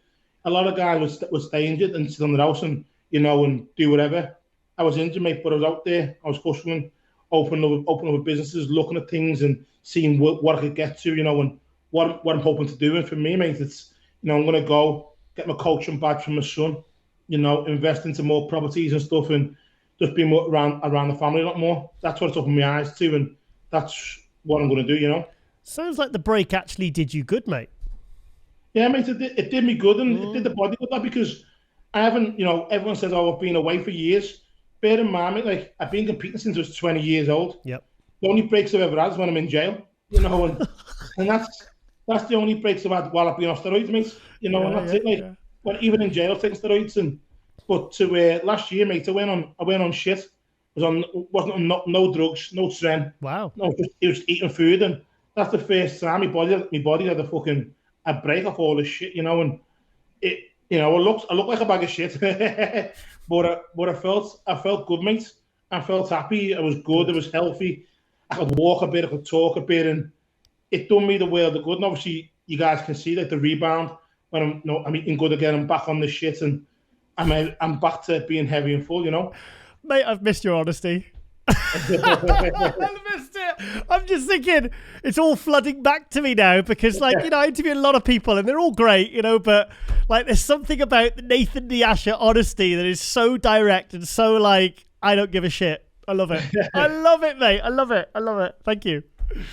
Oh, it is, lads. Brilliant. So you're talking about like your exit strategy, you know, in like the next couple of years. You know, what are your thoughts regarding beyond that? Mate, we plan just to open another gym this year. Okay. Doing our second gym this year, which will be open, you know, October sometime. And obviously investing. I'm getting mad at the moment into how to open properties and stuff, and that's where every goal is at, mate. And you know, hopefully get me money to work for me, and not me work for me money. That's where I'm at. You know, I've even devalued my life a bit, mate. To be honest, I used to be into a lot of flashy things and have a lot of flashy stuff, but I've downgraded everything in my life to where I haven't got the big fucking fancy cars no more, or 3 or 4 on the driveway. Gone down to 1 car, you know, and it's the basic thing. And now, mate, I'm making me exit plan happen very, very soon. I don't want to be one of these guys to where, you know, I'm 45 years old, I'm to look and go to expos and that can be asked, you know, and not all the guys can do it. Not everyone's like Jay Cutler, mate, who can keep doing and keep just raking in. It's easy for them. So for me, mate, my exit plan is to get it done while I'm dusted, have my money working for me, and get out the game as soon as possible, mate. Okay. I thought you'd swap your car for an e-scooter. No, I've got an e-scooter and a quad and a lecky bike. Oh, no way. Is it good? Do you like it? Yeah, mate, they're nippy, you know, they're not half fucking good, lads. Even now I'm banned, it's fucking even better. Derek likes that. So I did want to mention that because you said but what happened, mate? Do you want to tell us? Or I got banned from driving, basically being a pain in the ass. Obviously, on my insurance, there's myself, Chantel, and obviously at the time, mate, it was like 2.5 years ago was this, you know, they'd been sending the mail to the wrong address. Oh. The wrong 25 hours down from me, lad. So I go to court, you know, Chantel gets to not guilty. I go in the following Monday, get told the same happened to me, and then go there, I get found guilty. I'm like, what? For what? And the woman goes to me, you know, next time knock at your neighbours and get the mail. I'm like, love, it's 25 hours down. I'm going to knock every day. And then makes it even worse, lads. I should have had this meeting to basically, like, because I own a business and stuff, to say, like, you know, got 12 points, can he still drive? So I do all that stuff. I've been banned now for 12 weeks, bear in mind. Okay. At this rate, this was 2 weeks ago. I go back to court for this hearing to see if I can drive earlier. He said no, he said no. Start me fucking ban again. So I'd start me 6 months ban again. No! Well, I would have done 8.5 months, but I'm trying to appeal that now. And the woman's going to me, it'll cost a bit of money. So that I love no what. I'm not sure it's a fucking £3, don't worry about it. I'll take it to court. Fucking Nathan, fucking nightmare, lads. Nathan, you should have got my lawyer because I once got 15 points and no ban. Send me that details again, mate. And I applied for hardship. I said, look, you know, I really said, oh, please, look, I'll be breaching my contract if I can't drive. And then I didn't have a car for a year, so I should have took the bloody ban. See, I get them details off at the end. Yeah. Right. So, in regards of, like, obviously, you know, you're back training and everything's looking good, and you're kind of, you know, posting again and everything. What are your plans, mate? What's on the cards? I'm gonna go, mate, to see all the social media people talking about all these new pros coming through, you know, and saying the old guard is gone. So my intention, mate, this year is to get these new apparently top 5 Olympians to take their fucking Olympia spot away. So I'm going to Spain. You know, who's going to do that? He's going to Spain. You know, a few Brazilians are here. They're going. I'll beat them. Go to Spain. Hopefully go to Italy. And then see where we're at. Maybe France or something. One of them. Nice. That's the plan, mate. We're either going to do one or 2 of them. And also, mate, your surgeon was fantastic because I was looking at your progress and you can see there's a slight bit. I mean, I've got a really good eye. You know, I know your physique well. But if someone didn't have that eye, they'd be like, he looks exactly the same. He looks no different. So it's not like, you know, with Dorian's, it was bloody halfway up his arm. It looked terrible. Your arms look good, mate. Yeah, they're not bad, lad. Like, you can't see me right one whatsoever. My left one has always been shorter. If you look back when I was a kid, because I've got a scar there. Okay. When I got fucking chopped up when I was a kid, that one's always been a little bit shorter. Mm-hmm. If you look back to any pictures, it's a little bit shorter because I've got no nerve there, no tendon anyway. So it's always been the same way. So he done it, Mr. Narani done a good job, mate. It did fucking, you know, at the fucking rate he cost, lad, he has to do a good job. Bloody hell, did he? So obviously training's going really, really well. You're not impeded in any way? No, mate, it's sound. It takes me a little longer to get an arm pump, I'm not gonna lie. Right. Them days of me curling 40 kilos and doing all mad weights are no longer. I have to do a more, you know, slow, concentrated pump to where I'm hitting like 15 to 20 reps to get the tendon fully ignited and to working. It just takes a little bit longer now to get a pump on the bicep. That's it.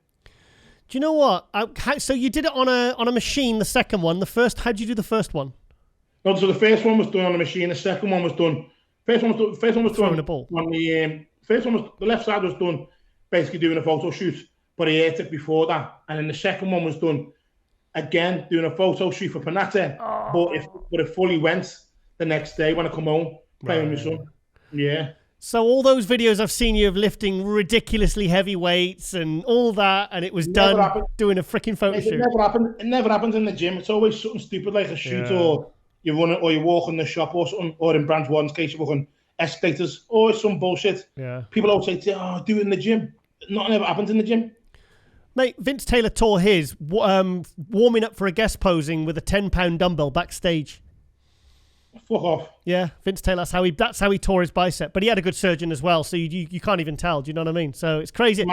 Yeah, a mate of mine from Newcastle, really big, strong guy, lifted huge weights in the gym. He was out on the piss in Newcastle and he threw a paving slab at his mate and he tore his tricep. Fuck off. Yeah. So it's crazy, isn't it? It's crazy. It never happens in the gym, like, does it? It's always fucking some random place. Yeah. The thing is, when you're in the gym, you're engaged, you're warm. You know, you warm up, you know, it's like, you know, like Brandon Warren slips on cold ice and he's just walking out. His body's not warmed up. That's when it happens. Yeah. Well, learn me lesson now. no more shoots, lad. Yeah. Do you know what? You seem really happy, mate, because it was really, I bet it's been quite a tough couple of years for you, mate. Well, year and a half. Yeah, it hasn't been too bad, lad, to be honest. I've done them 3 shows the night over here. Yeah. And then last year, mate, I was still posting about football and just normal stuff because I weren't training. But people think I've been gone for years in this sport. I've only missed a year. Missed 1 year. That's it. You know what I mean? People think you're never coming back. But I'm just here, mate, to show them it's possible. And, you know, obviously, all the guys whose asses have been licking, mate, that'll just smoke them again. It's one of them things, mate. I think people forget, mate, what I can bring, you know. And they do. They think because you haven't been on stage for 6 months or 7 months that you're finished. Bear in mind, well, the biceps here. 90% of the lads out there will never come back, or the sponsors wouldn't stick by them, so they couldn't afford to come back. Lucky enough for me, mate, I had good sponsors, family and friends behind me. Yeah. It just said, you know, if you want to carry on. If you don't, you don't. So I've carried on, took it in my stride, and mate, I'm happy. I'm heavier than I've ever been before. Good. You know, so as you can see by the cheeks, so it's looking good, lad. Kebab cheeks. Still got the lovely teeth, though, mate. Yeah, they're still there, lads. Best in the game, aren't they? All these lads are the winners. He's going to go to take and get himself some teeth. Yeah, sure. Well, so obviously, you know, Samson's been doing really well, mate. He's done really well, winning the Arnold Classic. You know, obviously another Brit doing. You know, it's how do you feel about that, mate? Don't mind him, mate. Don't like him as a person, but I rate the physique. I'll be honest. Everyone thinks I'm bitter. I just don't like him as a person, but the physique you've got to rate, lads. You know, I was a bit mad. The way I've seen, I don't understand the judging, to be totally honest, on the Arnold, because you know why honestly not why Nick Ward gets second when if Samson won it, you should put Andrew Jack second, right? I would have anyway. Right. Looks more physique when you put like a mismatch. There's also a difference. But you know, seeing him doing well for himself, got to congratulate him. He looked to me it's probably the best Samson I've seen on stage. Probably the biggest I've seen him. I heard he was 290 pounds or something, which is fucking absolutely massive, you know. And I think him and Milos are doing great things together, you know. And hopefully, mate, he can bring us to Olympia this year. I think we'd all love to see you both on stage together again, because obviously you beat him at the Arnold Classic and you beat him at the British Grand Prix in 2019. Yeah. You know, and we want to see what you're going to bring, obviously, and he's obviously improved now. So I think, you know, it's going to be a really, really interesting match to see you two go up against each other again. I'll be fucking rock hard, lad. I'll be fucking rock hard. I'm lucky, mate. I've got that fucking, even though I'm a black guy, I haven't got that smooth look, got that fucking, almost that white man granite look, like Hollingshead. You know what I mean? I've got that fucking, it's that Chinese in me, lad. I've got that fucking, almost that white man look with the black man roundness. Mate, you know what I mean? Mate, Derek was sick earlier on when I said that you only do 6 to 8 week preps. He was honestly, he looked at me with, he was looking like he had disdain in his eyes. I think this one's going to be about I think this year, after about a 9-week prep. Get an extra week. Get his kebabs off. I haven't dieted for a year, have I? I've got to make sure I fucking hit it on point. But mate, I'll be bringing 100% to whatever show I'll do. You know, if I'm not 100%, then obviously I won't do the show. But I've got good things, mate. I've got a good team around me now, and hopefully, mate, it'll be a bigger, different Nathan. You know, and everyone's at me back was my weakest point. You know, my back's come up a lot, massively a lot. I've always had good shoulders and good arms, not an issue. Shoulders are ridiculous. Good chest. Shoulders are ridiculous. You know, and so, you know, my legs have come up a bit. My hamstring has slightly learned to pose that better. Just a few tweaks, mate, that obviously as a bodybuilder I can see myself that I believe need, you know, a bit more work, abductors. But it's coming, lad. I just got to keep plodding along. I've still got, I think, start dieting in July probably. Sometime in July. Okay. You know, the show's out September, October. So sometime in July I'll start dieting after the festivals and that. You know, get Glastonbury out the way, Creamfields and stuff.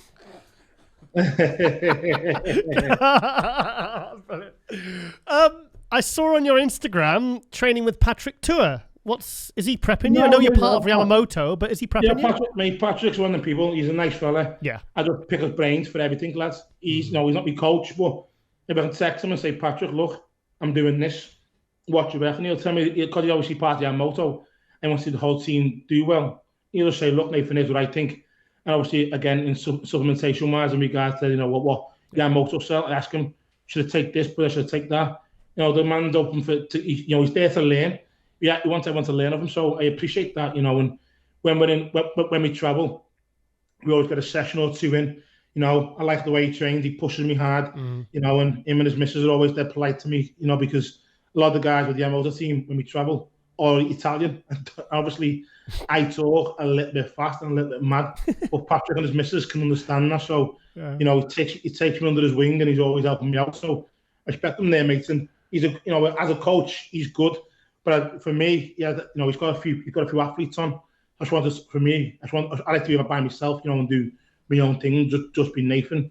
But he's helped me, mate, in the past. He helped me last year in regards to my bicep injuries, you know, supplementation-wise, what I should take, vitamins, what'll heal it, you know, physiotherapy. So he's there, mate, in my corner. You know, I get told to use him when I can, so I always use him when I can. Nice. So what is it? Are you still part of the Oxygen? Is that still going? Or? I haven't been to Kuwait since I've been to Kuwait since 2021, mate. Right. Okay. Went to Abu Dhabi.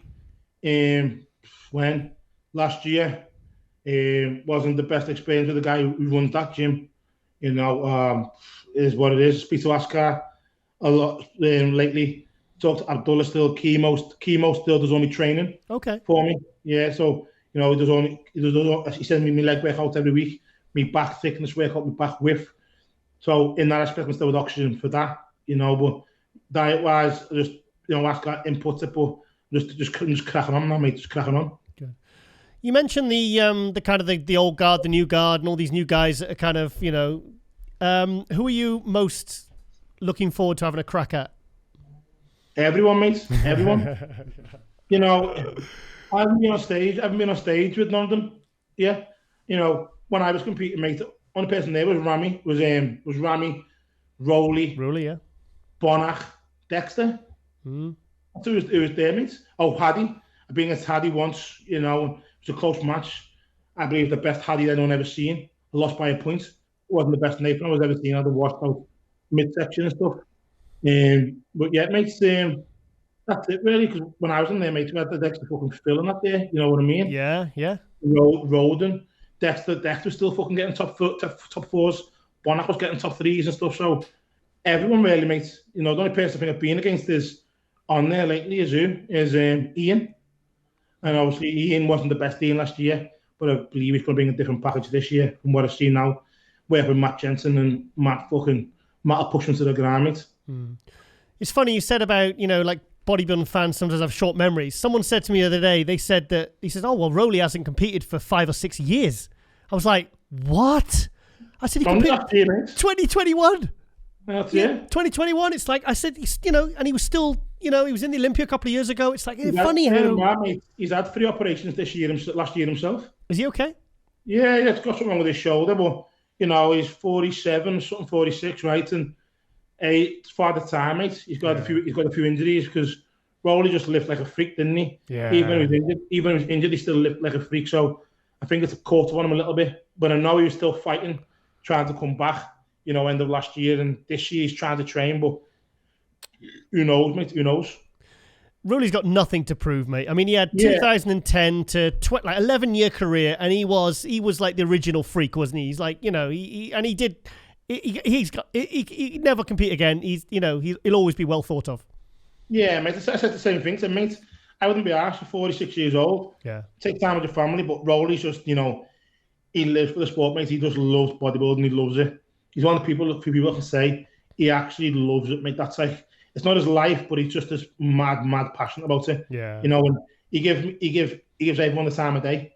There's only him, mate, him and Dexter when I was there, who give me the time of day. And that's why those 2 guys I love respect for, Yeah. So, how's the gym doing, mate? Because I noticed I saw some pictures and I'm thinking, that's different. Yeah, we're extending, mate, all the time. We just now Phil got the whole mezzanine out when you come last time by the gap, didn't we? We've got the mezzanine and now another mezzanine running through to the hallway. We've got the cafe in there, mate. We've got the barber shop in there. Wow. We've got the cold water pool therapy section in there. I don't know if when the sauna was there. We've got that there now. And, brilliant. So it's almost full to the rim, mate, as like a one place to go. Basically, that's how we want it to be. And the next one's going to be a little bit more fancier because it'll be in a different area, and you have to basically cater to where you are, really. Yep. In my area, I know what I can get, what my budget is. So we keep it to a limit. But it's getting popular, mate. We've done all the girls' toilets again for the 4th time. This time the girls are loving it. Nice little flower walls, all pink. All LEDs and that. Nice. Well, that's what it takes, mate. It just takes promotion because I don't want to be a gym that's on Instagram saying, sign up free monthlies and that and this and that. And I can't be asked that. I want you to come to the gym because you want to come to the gym and people start sharing it and word of mouth. So, it's getting good, mate. We're almost full to the rim on memberships. Good. We possibly will cut memberships off probably by end of this year, I reckon, or probably earlier if it keeps going the way it is, because I want to have it to a certain section. Money is not a fucking prime thing for it. I make the money from it, so if I can keep it to a nice atmosphere and a nice level, that's where we'll go, mate. Good. Sounds fantastic, mate. Yeah, we're getting there, mate. We're now, but it's all the vibe, lad. You go to a lot of these gyms and they're all fucking the same colour or the same fucking machine or the same vibe, or you're sitting there with a fucking logbook, sitting there writing your fucking numbers down with your fucking tripod and all that shit. Don't go on there, mate. You get bad. Hang on, you've just said the trigger word there. You said tripod, mate. Yeah, can't have that, mate. No tripods in Nathan's gym. Nah, lad. Yes! No tripods. Yeah, in America, it's a big deal, People with tripods and multiple camera angles benching a plate on Instagram. Mate, you can come to my gym with a tripod. Pay me fucking £50. Yeah. You know what I mean? Yeah. You want to come to my gym, use fucking microwave. You know what I mean? I'm not here to satisfy your needs, mate, because end of the day, if you're videoing and putting on YouTube, you're making money. What am I making? Fuck all. I'm losing my members. I'm sitting there waiting to do that machine because you're set up. Right, get to fuck, lad. Yeah. Well, that's my OnlyFans shag then, mate. You know what I mean? Yeah, man. It's a gym, innit? You go there to train, don't you? It's about training and enjoying it. You don't want to sit there recording every fucking set, do you? It's about lads having a good time, girls having a good time, bit of banter, getting your shit done and fucking walking off. That's why in the men's room we've got a saying called "fuck shit up." You know what I mean? Just fuck it up and get off home. That's it. Yeah. Cool. That's about lads. It's coming, mate. It's coming. Good man. It's good. It's good to hear, mate. It's good to hear everything's going well. Like I said, I was really happy when I saw that video, and I was like, yes, because there's a lot. You've had a lot to overcome and everything else, and and obviously you're going for the double figures, mate, on the old wins this year, because 9's not enough, mate. No, mate. 9's not enough. Well, I reckon we get to around 18 or something. 18, 20 before I retire. I think people forget, mate. You know, people keep asking me all the time, well, the wins don't count because they're not in America. Fuck America, lad. You know, why am I going to pay all that fucking money to fly to the States, to win 10 grand? This is a business, and I put it out there, it's a business. And go to America and win 10 grand. Go to Spain and win 10 grand. But I can fly to Spain for fucking £60 from Liverpool. Go to America, it's the whole fucking family. Here's fucking 9 grand. You know what I mean? Get the fuck, lad. And if you think the fact that their so-called bum boys can beat me, get over, mate, to Spain, Italy, France. Come and see me. Get your ass whooped. You know what I mean? Yeah. That's what it's about, lad. I need to go to America on the Olympia. Regarding that, mate, I've been there, done it. Not the place I need to be. It's not. It's just right now the society over there is a fucking shit state, lad. What they're in, you know what I mean? And I don't need to go there for the Olympia. If the Olympia wasn't there, mate, and I travelled, I wouldn't even fucking go there. Do you know what I mean? Yeah. So it's all business, lad, and I'm just enjoying it, hoping, you know, that I can make Europe and England proud, and also, you know, because right now, mate, Europe and England are doing big things, you know, and the lads who are coming out of here they're massive, mate. The lads are good now. Do you know what I mean? You look at the lineup. A lot of the lads, even less than that, they're still, even though he's from Africa and that, they still lived in Ireland all his life. Yeah. Still European. You got James. You know what I mean? You got Samson. You got myself. You've got Vlad. All these guys, Eastern European. So mate, it's coming to where the time to where all us over the pond are taking over. Yeah. Bloody hell. You know what I mean, mate? Yeah. That's what I think of them, you know. I used to go all the time, oh God, I want to go to New York Pro and that, I want to do this. Look, and I've got a ring. You know what I mean? Talk to the pawn shop, we got about £800 for it. Did you? Don't say that. Don't say that. No, you know what I mean? So, no, our baby just plays with it. Take it off to spend it at Creamfields. Fuck that, lad. Can't get me bottle of Grey Goose, that lad. Grey Goose. Oh my God. You know what I mean? Oh, mate. You know, I like to get, plus a lot of the shows that we're doing over Europe, mate, I just look better, lad. Yeah. All the big man in that. Emilio's shows, mate. When I interviewed you on stage at 2021, August 2021, when you beat Rulli. Emilio's this year. He asked me to help sponsor some of the shows this year. I said, yeah. He's a good soft fella, mate. He puts good promoter. And this is out there, you know, if you're an amateur or you're a pro, go to a show, mate. The guy is fucking loyal. He puts a great show on. That venue. The lighting's perfect. He looks after you, you know, and he's a lot of the shows, mate, you know, it's on par with Tamer's shows and his buddy, you know, that's how good they are. Yeah. So if you're out from Europe, you know, go over there, rather than do it two bros, go and see Emilio. The shows are fucking amazing, mate. And I've got enough nice words to say about that guy. He's absolutely awesome, mate. And what he puts on there, spectacular. A lot of guys from over water should go there because, you know, the money's good. The fucking medals are awesome, lad. Now we're doing a ring. Now we're doing a ring in it as well. Doing a ring. The money's big. So, you know, a lot of the guys should go there inside because, you know, it's probably, I'd say with regards to US shows, probably better, if not better than, you know, the Cali Pro. That's probably one of their best shows, you know? Yeah. Yeah, I think Portugal's a good promoter as well because they collaborate. He collaborates with Emilio as well. They kind of learnt from Emilio, you know, and he's got the high standards, the big venue with the revolving stage coming up through the ground. They're nice, and that's what. Yeah, good experience. People don't see that, lad. People don't see it, but the shows over here, mate, and even Ian from Two Bros last year when he'd done the Arnold, and they're putting on some good stuff, lad. And it's people out there aren't giving them enough credit, and the lads over here are struggling. So get over there, mate, and promote them and help them out because. Believe me, the shows are awesome. Yeah, true. Good point, mate. Yeah. Well, I'm going to go and win anyway. Derek, anything you want to ask Nathan before we let him go? Yeah, man, Nathan. Go close to Mike, I take my hat off to you, mate. Yeah, I like your straight talking. I like your straight talking guy. Listen, that's good, man. And I'm glad you've got... sorry. He's losing his voice laughing. I'm glad you got, your backup plan for when...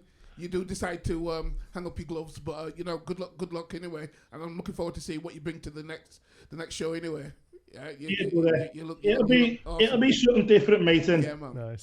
I'll be better than I was at 2021. Brilliant. So it'll be at 2021.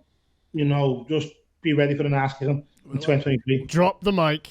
Drop the mic. I mean, if you do 6 weeks, how much we Well, he's going to stretch it to 9 weeks this year. 9 weeks. If you do a 9 week diet, mate, right, and get in that sort of condition, I'm coming over to see you, man, because we need to chat. Right?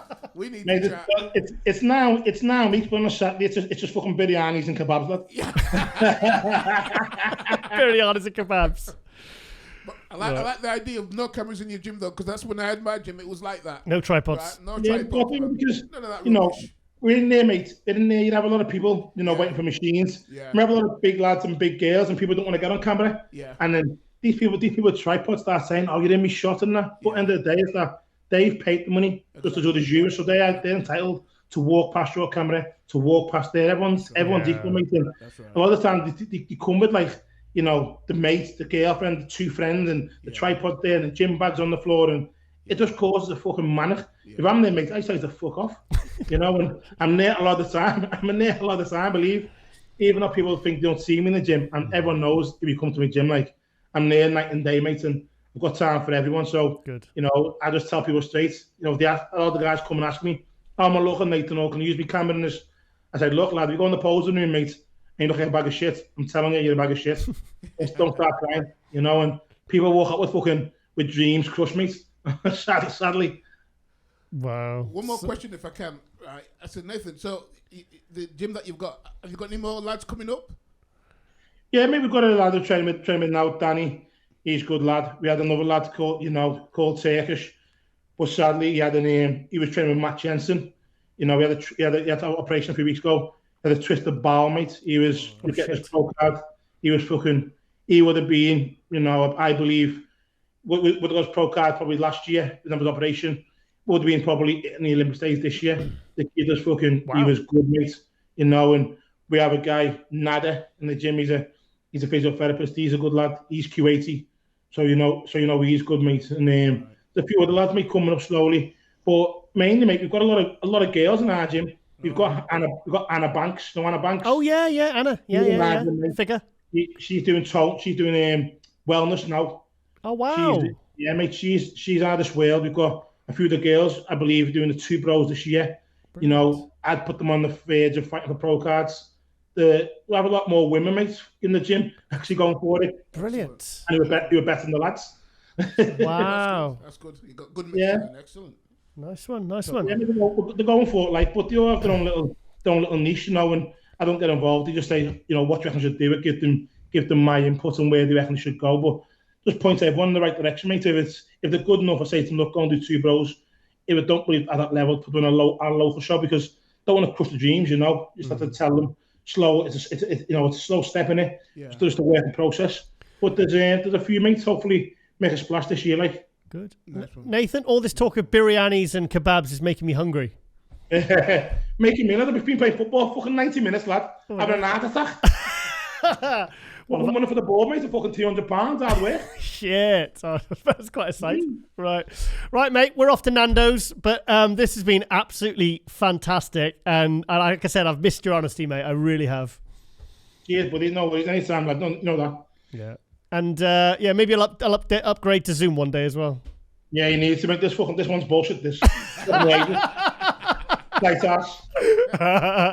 All right, Nathan. Thank you so much for coming over to Global Muscle, mate. And I'll probably see you in Spain later in the year, mate. Cheers, matey. Take care. Thank you so much. Take care, lads.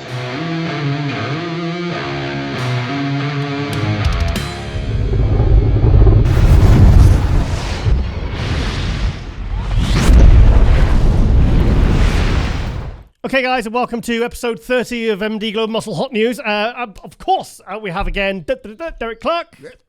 Nice to be here again. Are you clicking to yourself, though? Oh, nice to be here again. There he is. There's man. In the hot seat. Big D. The chair is starting to creak now, mate. You're putting so much size back on. Back in, mate. Whoa, that muscle-bound gym and the bridges. Stop plugging your bloody gyms. I've got to plug the gyms, man. Yeah, good man. I will get a session at Muscle Bound because, like I said, you took me around the other week and it looked pretty good. Yeah. But like I said, I'm very, very loyal to my legends. Did 2 sessions this week, so I was getting myself back into it.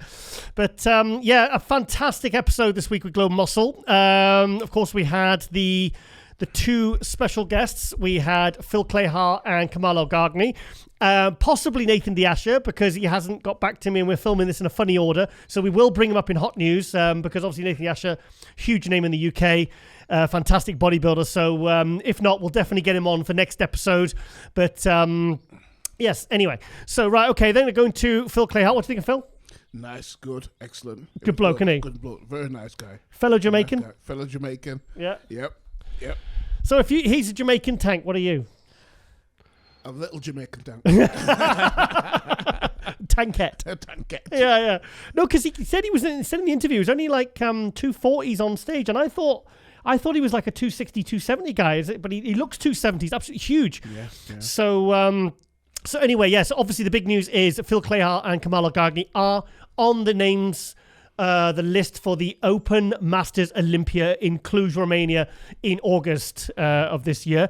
I'm very excited to be seeing those two. I think those two could literally be the two front runners, so hence why I got them on the show.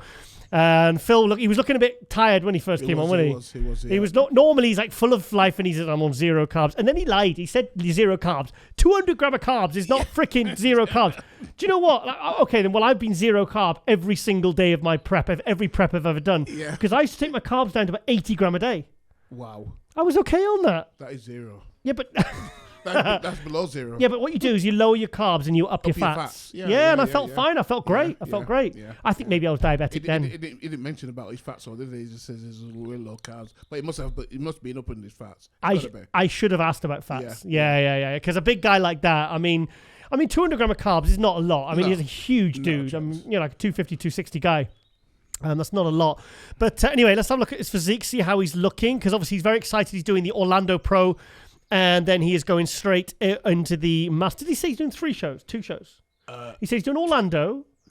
I'm sure he said he's doing another one. Oh, no, is he doing Tampa? No, he's not doing Tampa. He's not doing Tampa, but it might be doing 3 shows, because he said he gets better every time he does more shows, doesn't he? That's true. Plus, if he wins the Masters Olympia and beats Kamal, he will be qualifying for the Open. Because he's been trying to qualify and he's come close. He's had 3rds, 4ths, he's been bloody close. So, but anyway, but he seemed very happy that he's got the invite now. And he's one of the current competing guys that is doing very, very well. Here you are, look, Derek. Here you are, look. There's a big guy. Put him on full screen. Thank you. There he is. I mean, he's a monster. And do you know what? He's got one of the best backs. It's so complete and it's so separated. I mean, I'm just trying to... It's funny because he doesn't really put a lot out on social media. He doesn't have a huge following. He's a very private guy. He keeps himself to himself. It's like Kamal said. He said he doesn't really spend a lot of time with... Do you know what? Look at his rear delts. Hang on. Look when he zooms out. Look at his rear delts. I love it when you see a guy with rear delts the same size as their front delts. It's like Brandon Curry in your gym. Look at that. Yeah. Remember Brandon Curry when he trained delts? And you trained with Brandon. I did. And then Brandon was doing this unbelievable workout, volume, weight, intensity. And he said, I'm training at like 40% at the moment. I was like, what? And you were like, really? He was really killing you. It was killing me. And you're a hard trainer, Derek. I am a hard trainer, but he will kill him. He will put me to shame. Yeah, crazy. Anyway, back to Phil. Back to Phil. Back to Phil. So anyway, let's have a look at some more videos because I want to have a look at what Phil Clahar is doing. So, yeah, he's a big, big dude. He's got fantastic legs as well. Says he's bringing up his hamstrings for the season because obviously he wants to try and make some improvements. He said his shoulders are bigger. He said his back is even better. So that's going to be interesting. See, it's incredible. Kamal and Phil, they're still improving. You know, Kamal's like, 51, 52. Yep. Phil's what, 49? 49. It's still making improvements. You can still improve. It's not just a matter of holding on to the physique you had. Exactly. Actually making improvements. Yep. So, absolutely incredible. I love his back. His back set, his rear bicep, honestly, his rear lat spread, his front lat spread, absolutely phenomenal. I wish he'd bloody put some back posing videos at least or something like that. Let's have a look. There's a lot of training stuff, not much posing stuff, not giving much away. Let's have this was Tampa. So he's a big, really wide shoulders, small waist. How tall is he? I'm sure I've got it in my head he's about 6 foot, but if he's only 246 and he's that size, I think he's maybe 5'10", 5'11". Oh, right, I think he's quite tall though. Like I said, I've never actually met him. Yeah, that was Tampa. I'm sure that was Texas. And he's got, do you know what? One thing I forgot to say in the interview, he's got very, very, very good muscle separation as well for a big guy. Yeah. Very, very good. Mm-hmm. So there he is with Flex Lewis and Tyler Mannion. But tall guy with very good legs. You know, that's a holy grail, isn't it? You know, a lot of tall guys, you know, don't tend to have the best legs. But fantastic. Let's have a look. He's a personal trainer as well. Coaches a lot of people.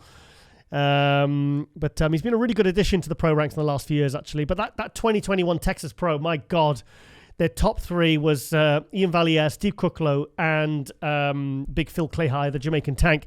And it could have gone either way with all three. Absolutely amazing.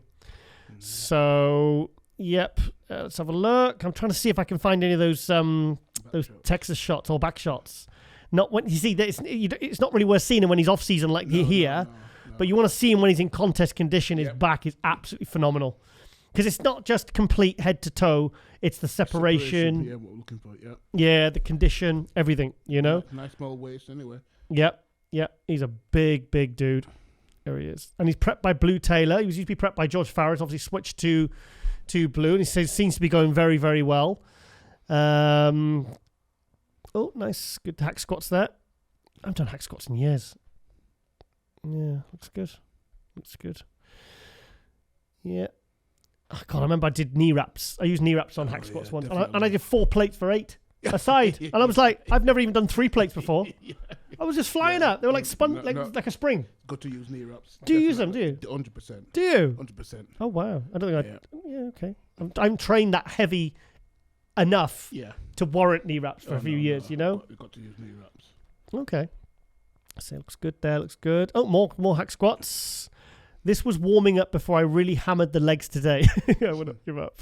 So yeah, he's obviously one of the front runners for the Masters Olympia anyway. So it'd be interesting, and it's interesting to see that Kamal convinced him to do it. Yeah, definitely. Yeah, that's what he said. So he took up the challenge. Yep. Close. So that'll be interesting to see.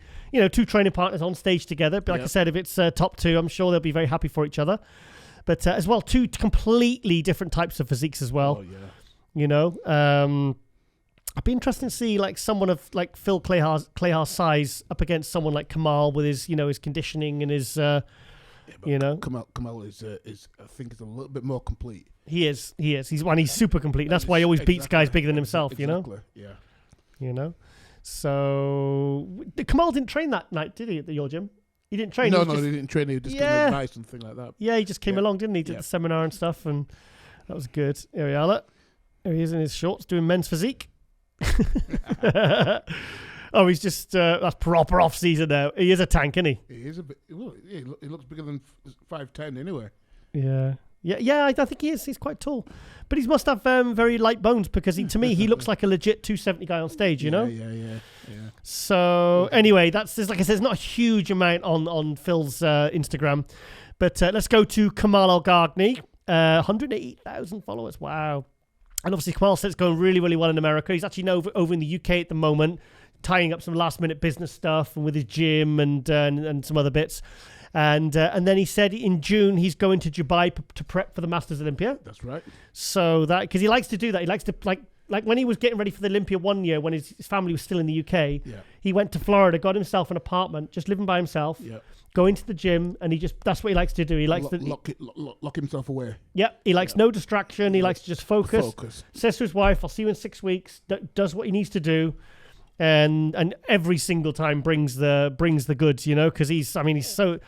God. I'll show some pictures in a minute. Actually, of Kamal, I took in 2002. I trained with Kamal in 2001, and I trained with him in 2019. I've done chest and shoulders with him. And the thing is, he says he does high volume, high reps. He's also very strong. Yeah. Very strong. I think he doubled or tripled my shoulder poundages, and I was quite strong on shoulders at the time. Yeah. I was quite big at the time, I used to be big. I used to be massive. Yeah, fatty. Total fatty. But, very, very good trainer. I've watched him train. I've photographed him training, filmed him training many, many times. What is he, 52 now? 52. But if he wins a Masters Olympia, he can't retire. No, he can't. He can't. You'll have to go and win it. You can't just win it and then leave. Yeah, come on. No.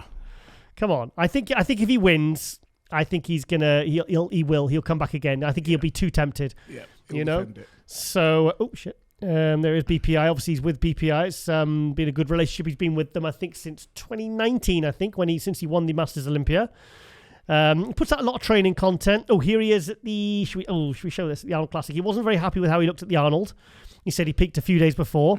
But there he is next to, I mean, that's very brave. That's brave, mind, for a 212 guy, really. I mean, he does look good next to Nick Walker, mind. He does. Look there, look. I mean, Nick Walker's, like the main guy, Yeah. He looks good. He doesn't look bad, actually. I mean, it's the Arnold Classic, it's pretty much, there's a few names aside that from, apart from the Arnold, you've got the pretty much Olympia lineup, So, just going to brighten me up a little bit there because I'm looking a bit dark. Bloody sun's coming in and out too much today. But, and obviously Bonac as well is not coming back till next year. I was kind of hoping William Bonac might jump in the Masters Olympia, but he did not. I love Kamal's physique. It's just so... I've seen him compete many, many times. First time I saw him compete was in 2001. That was a show in the NABBA, Britain, and NABBA Universe. And he won them all. Yeah, he did. He won them all. Yeah, he won them all. Then we went to the NABBA Worlds in 2002 and he won that as well. He won the short class and overall. And to think that his first show was in 1994. Yeah. 1994, and here he is, still competing, still improving, still passionate, still hungry, and he's still loving what he's doing. I mean, I love to hear that. Guys that go on and on and on. And the thing is, he's always made a good living, even from when he was an amateur. Yeah. But he's still making a good living as a bodybuilder in his 50s. He's doing really well. He's doing really well. Yeah. Yep. Did you ever see him compete in the UK? I did. Yeah, I saw him when he first, because I remember when he beat a good friend of mine, Gary Lister. Yeah. And everybody was saying that, how can a short guy beat somebody like Gary Lister? Oh, you don't understand. They don't understand. He just took him apart, really. Yeah. So every body part, every pose. Yeah, it was just, who was this guy? Yep, I remember it well. So let's have a look at a couple more videos. Let's have a look. Oh, here he is with Samson. I loved what he said about Samson, saying you saw him in 2019 at the Amateur Olympia, and he said to him, he says, "You're going to win the Olympia one day." So he told this to Samson 3-4 years ago. Oh, that's nice. It's nice to see fellow Brits. Well, I do class Kamal as a Brit. Yes. Because he's been living in the UK. He lived in the UK from 1997 to 2003, 2004. Then he went to Qatar. Then in 2014, he came back to the UK. He opened Better Bodies Gym in Northampton. And then 2 years ago, he moved to Florida. But I do consider him to be a Brit. He's a Brit. Libyan Brit. A Libyan Brit. Yeah. How do you say that properly? Libyan Brit. Libyan Brit. That's a bit of a mouthful. So, damn, where can I get this jacket? Yeah, you got to win the Arnold, mate. Yeah. That's where bloody Samson got that jacket from. But it's nice to see. Nice to see that kind of respect between competitors there as well. So, and also fantastic poser Kamal Elgargni. But he is kind of my pick to win the Masters Olympia. I think unless he comes in off, which is very unlikely, I think he will win the Masters Olympia. I think he'll win the Open. Because I was telling him last year, I said, look, Samson, Kamal, you've got to do the Masters Olympia, mate. Because, like Hani Rambod said to him, he said, God, you've got to effing do this. Don't retire after the Arnold. Don't go out on a low. Come back and bloody do it. You got to do it. If the show's created like that, I mean, he's 52 and he's going to be going up against guys, well, he's been doing it. He got second to Akeem Williams at the Tampa Pro last year. Then he did the Texas Pro. I think he took 4th or 5th there. He's proven himself in every single arena. He's not afraid of anyone. He chases the competition. Oh, definitely. He doesn't back off. He doesn't back off. Yeah, and I respect that. that. I mean, look, he's on the same stage as bloody Ramy, Andrew Jack, Nick Walker, Akeem Williams, and he's holding his own there, So, and there's his training partner, Nick Walker. Fantastic. Yeah, it's good. And the thing is, he's still making improvements. He's still at 52. Yep. Incredible. Absolutely incredible. So I like this shot. I think that's from the 2019 or 2020 Olympia. Yeah. So, but I'd like to see him. Yeah, and I hope I will be at the Masters Olympia. I haven't been officially asked if I'm doing the live stream. They did inquire, but I'm hoping that all kind of works out. Yeah, but, if my passport comes, I'll be holding your suitcase. God! I'll be carrying your suitcase. Ain't getting no plane. Derek doesn't like flying. Don't like flying. No, I don't like flying. Don't like flying. So the beard looks cool. That's cool. Right, okay then. I'm going to quickly go to Nathan De Asha. Like I said, if he's not in this episode, we'll get him in next episode. There's training with Patrick Tour, my friend Patrick. So that's cool. Oh, it's a photo. Oh, it's a video. So yeah, Nathan obviously tore both his biceps last year. And then a few weeks ago, he posted a video of him back at like 280, 290. The biceps look good. They don't look shortened like Dorian Yates did in 94. Yeah. He's back. I mean, I can't imagine psychologically what that must have done to him, actually. tearing both his biceps, then seeing someone like Samson kind of overtake him in the UK, as the Britain's number one now. But Nathan, he loves to train.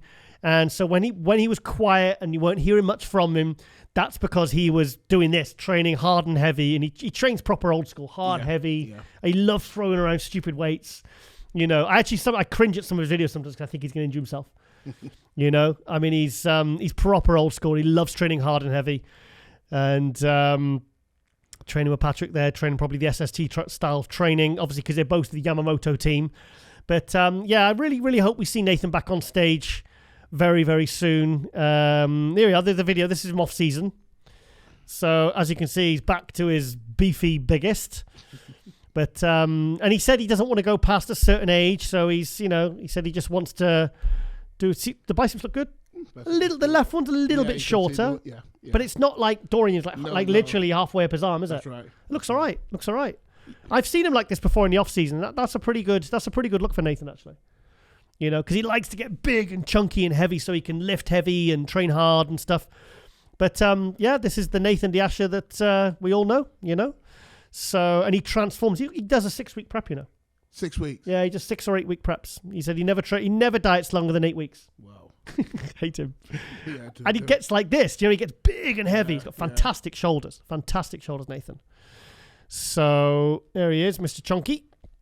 So he's obviously busy with Yamamoto. He's busy with his gym, the Prophecy Performance Center in Liverpool. I've been there. It's a fantastic gym. Check it out. That's all this equipment here.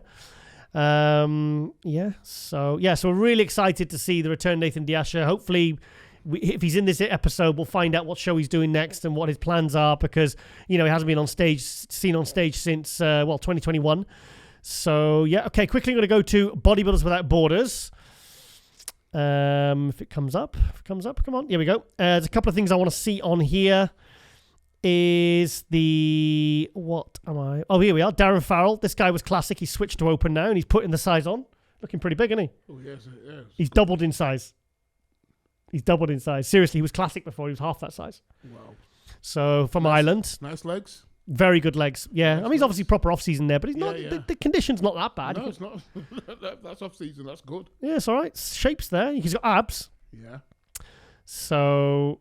Yeah, he looks pretty good. Everything's good. I think he'll be a good Open Pro, actually. I think he'll be good. So obviously got Neil Curry coming over from Classic to Open as well, the New York Pro winner. He says he's about a year away from making his Open Pro debut. So we'll keep an eye out on Darren Farrell. He was at the Olympia as well in the Classic. Didn't make top 15, but there was 59 guys. This guy I'm keeping an eye on, Eric Wood, also prepped by Patrick Tour. He's doing his pro debut in 2 weeks. Is that the New York Pro? Or I'm trying to think. Is that in 2 weeks' time? Well, he's competing in 2 weeks' time anyway, a week and a half by the time you watch this. And this guy, I think he's got a really... Let's have a look at him from the front. Good back, good legs, good arms. Another guy like Beef Stew that is... let's have a look. Let's have a look at the front. Yeah, good chest, good shoulders. Yeah. Very balanced. Yeah. What do you think, Derek? Yeah. Bit more hamstrings, I reckon. Yeah. Yeah, bit more hamstrings, but upper body looks amazing. Do you think the hamstrings will pop more the leaner he gets? I hope so. Yeah. I hope so. You got to have that ham drop in you. Got to have the ham drop. Yeah. Especially for them side chest pulls. But from the front, don't look good. He looks good from the front, doesn't he? Looks good. Yeah. Looks good. Nice abs. I think this is a guy that could be doing really well in his pro debut. I mean, this could potentially be a first call out guy. Looks really good. Really good. Everything's there. Yeah. So I would maybe try and get him on global as well, and see what he's up to and learn a bit more about him. Obviously it's what we do on MD Globe Muscle. There's one more thing I wanted to see on here for hot news. This guy. I remember this guy from Hungary last year. Got his pro card. So he's doing Muscle Contest Island, where I'll be next weekend. So I'm going back to the scene of the crime. Scene of the crime. Ooh. Yeah. Gotta face your fears. Yep, gotta face them. Gotta face your fears. I won't be emceeing this time. I'm a bit scared of that. That's one fear I don't want to face. I just want to sit and watch the show actually. So he's doing the classic because the Muscle Contest in Ireland in Limerick. Normally they have a 212 pro class. This year they've switched to classic and they've had a lot more entries. I think they had 4 in the 212 last year. They got 15 in the Classic this year. Oh, right. But you know what? Not one Irish Classic competitor, and they've got tons of Irish Classic competitors. Isn't that weird? Don't you think why don't the Classic guys jump in the Irish Classic shows? It's all European guys. Can't understand it. It's weird, isn't it? Can't understand it. That's Come on, weird. guys. Yeah, get your ass moving. Come on, Irish guys, and don't be jumping in all these other shows. Support your show. Support the Muscle Contest Island. You know, it's important. It's a good show, no? It's a good show. It's a very good show. Fantastic venue. Well, I didn't see much of the show. I was running out the back. Yeah, missed most of it, funnily enough. I'll tell you the story another time.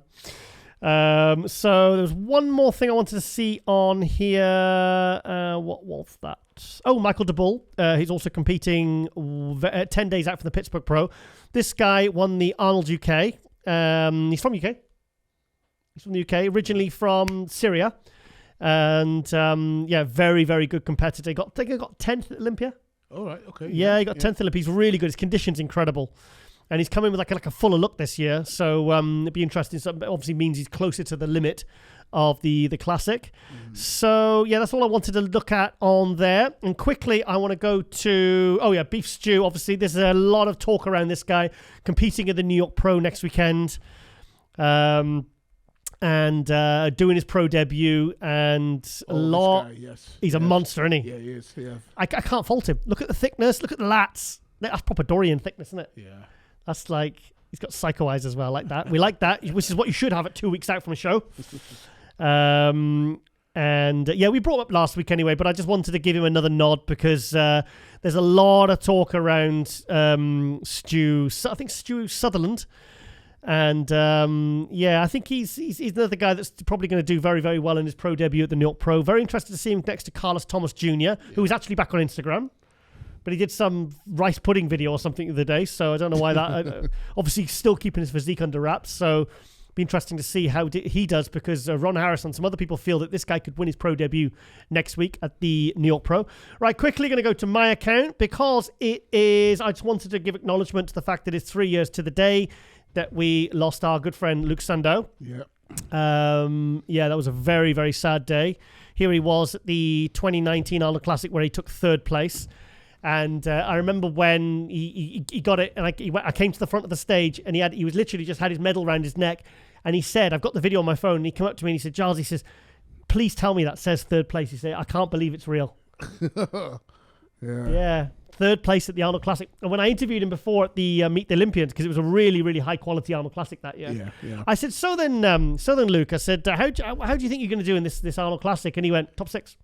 I went, wow, top 6, really? Up against Cedric McMillan and Brandon Curry and William Bonac and names in there. And he went, yeah, I'm going to be top 6. And you can look at my face. He's like, okay, mate. Yeah. And he got top 3. He got top 3. Freaking amazing, absolutely amazing.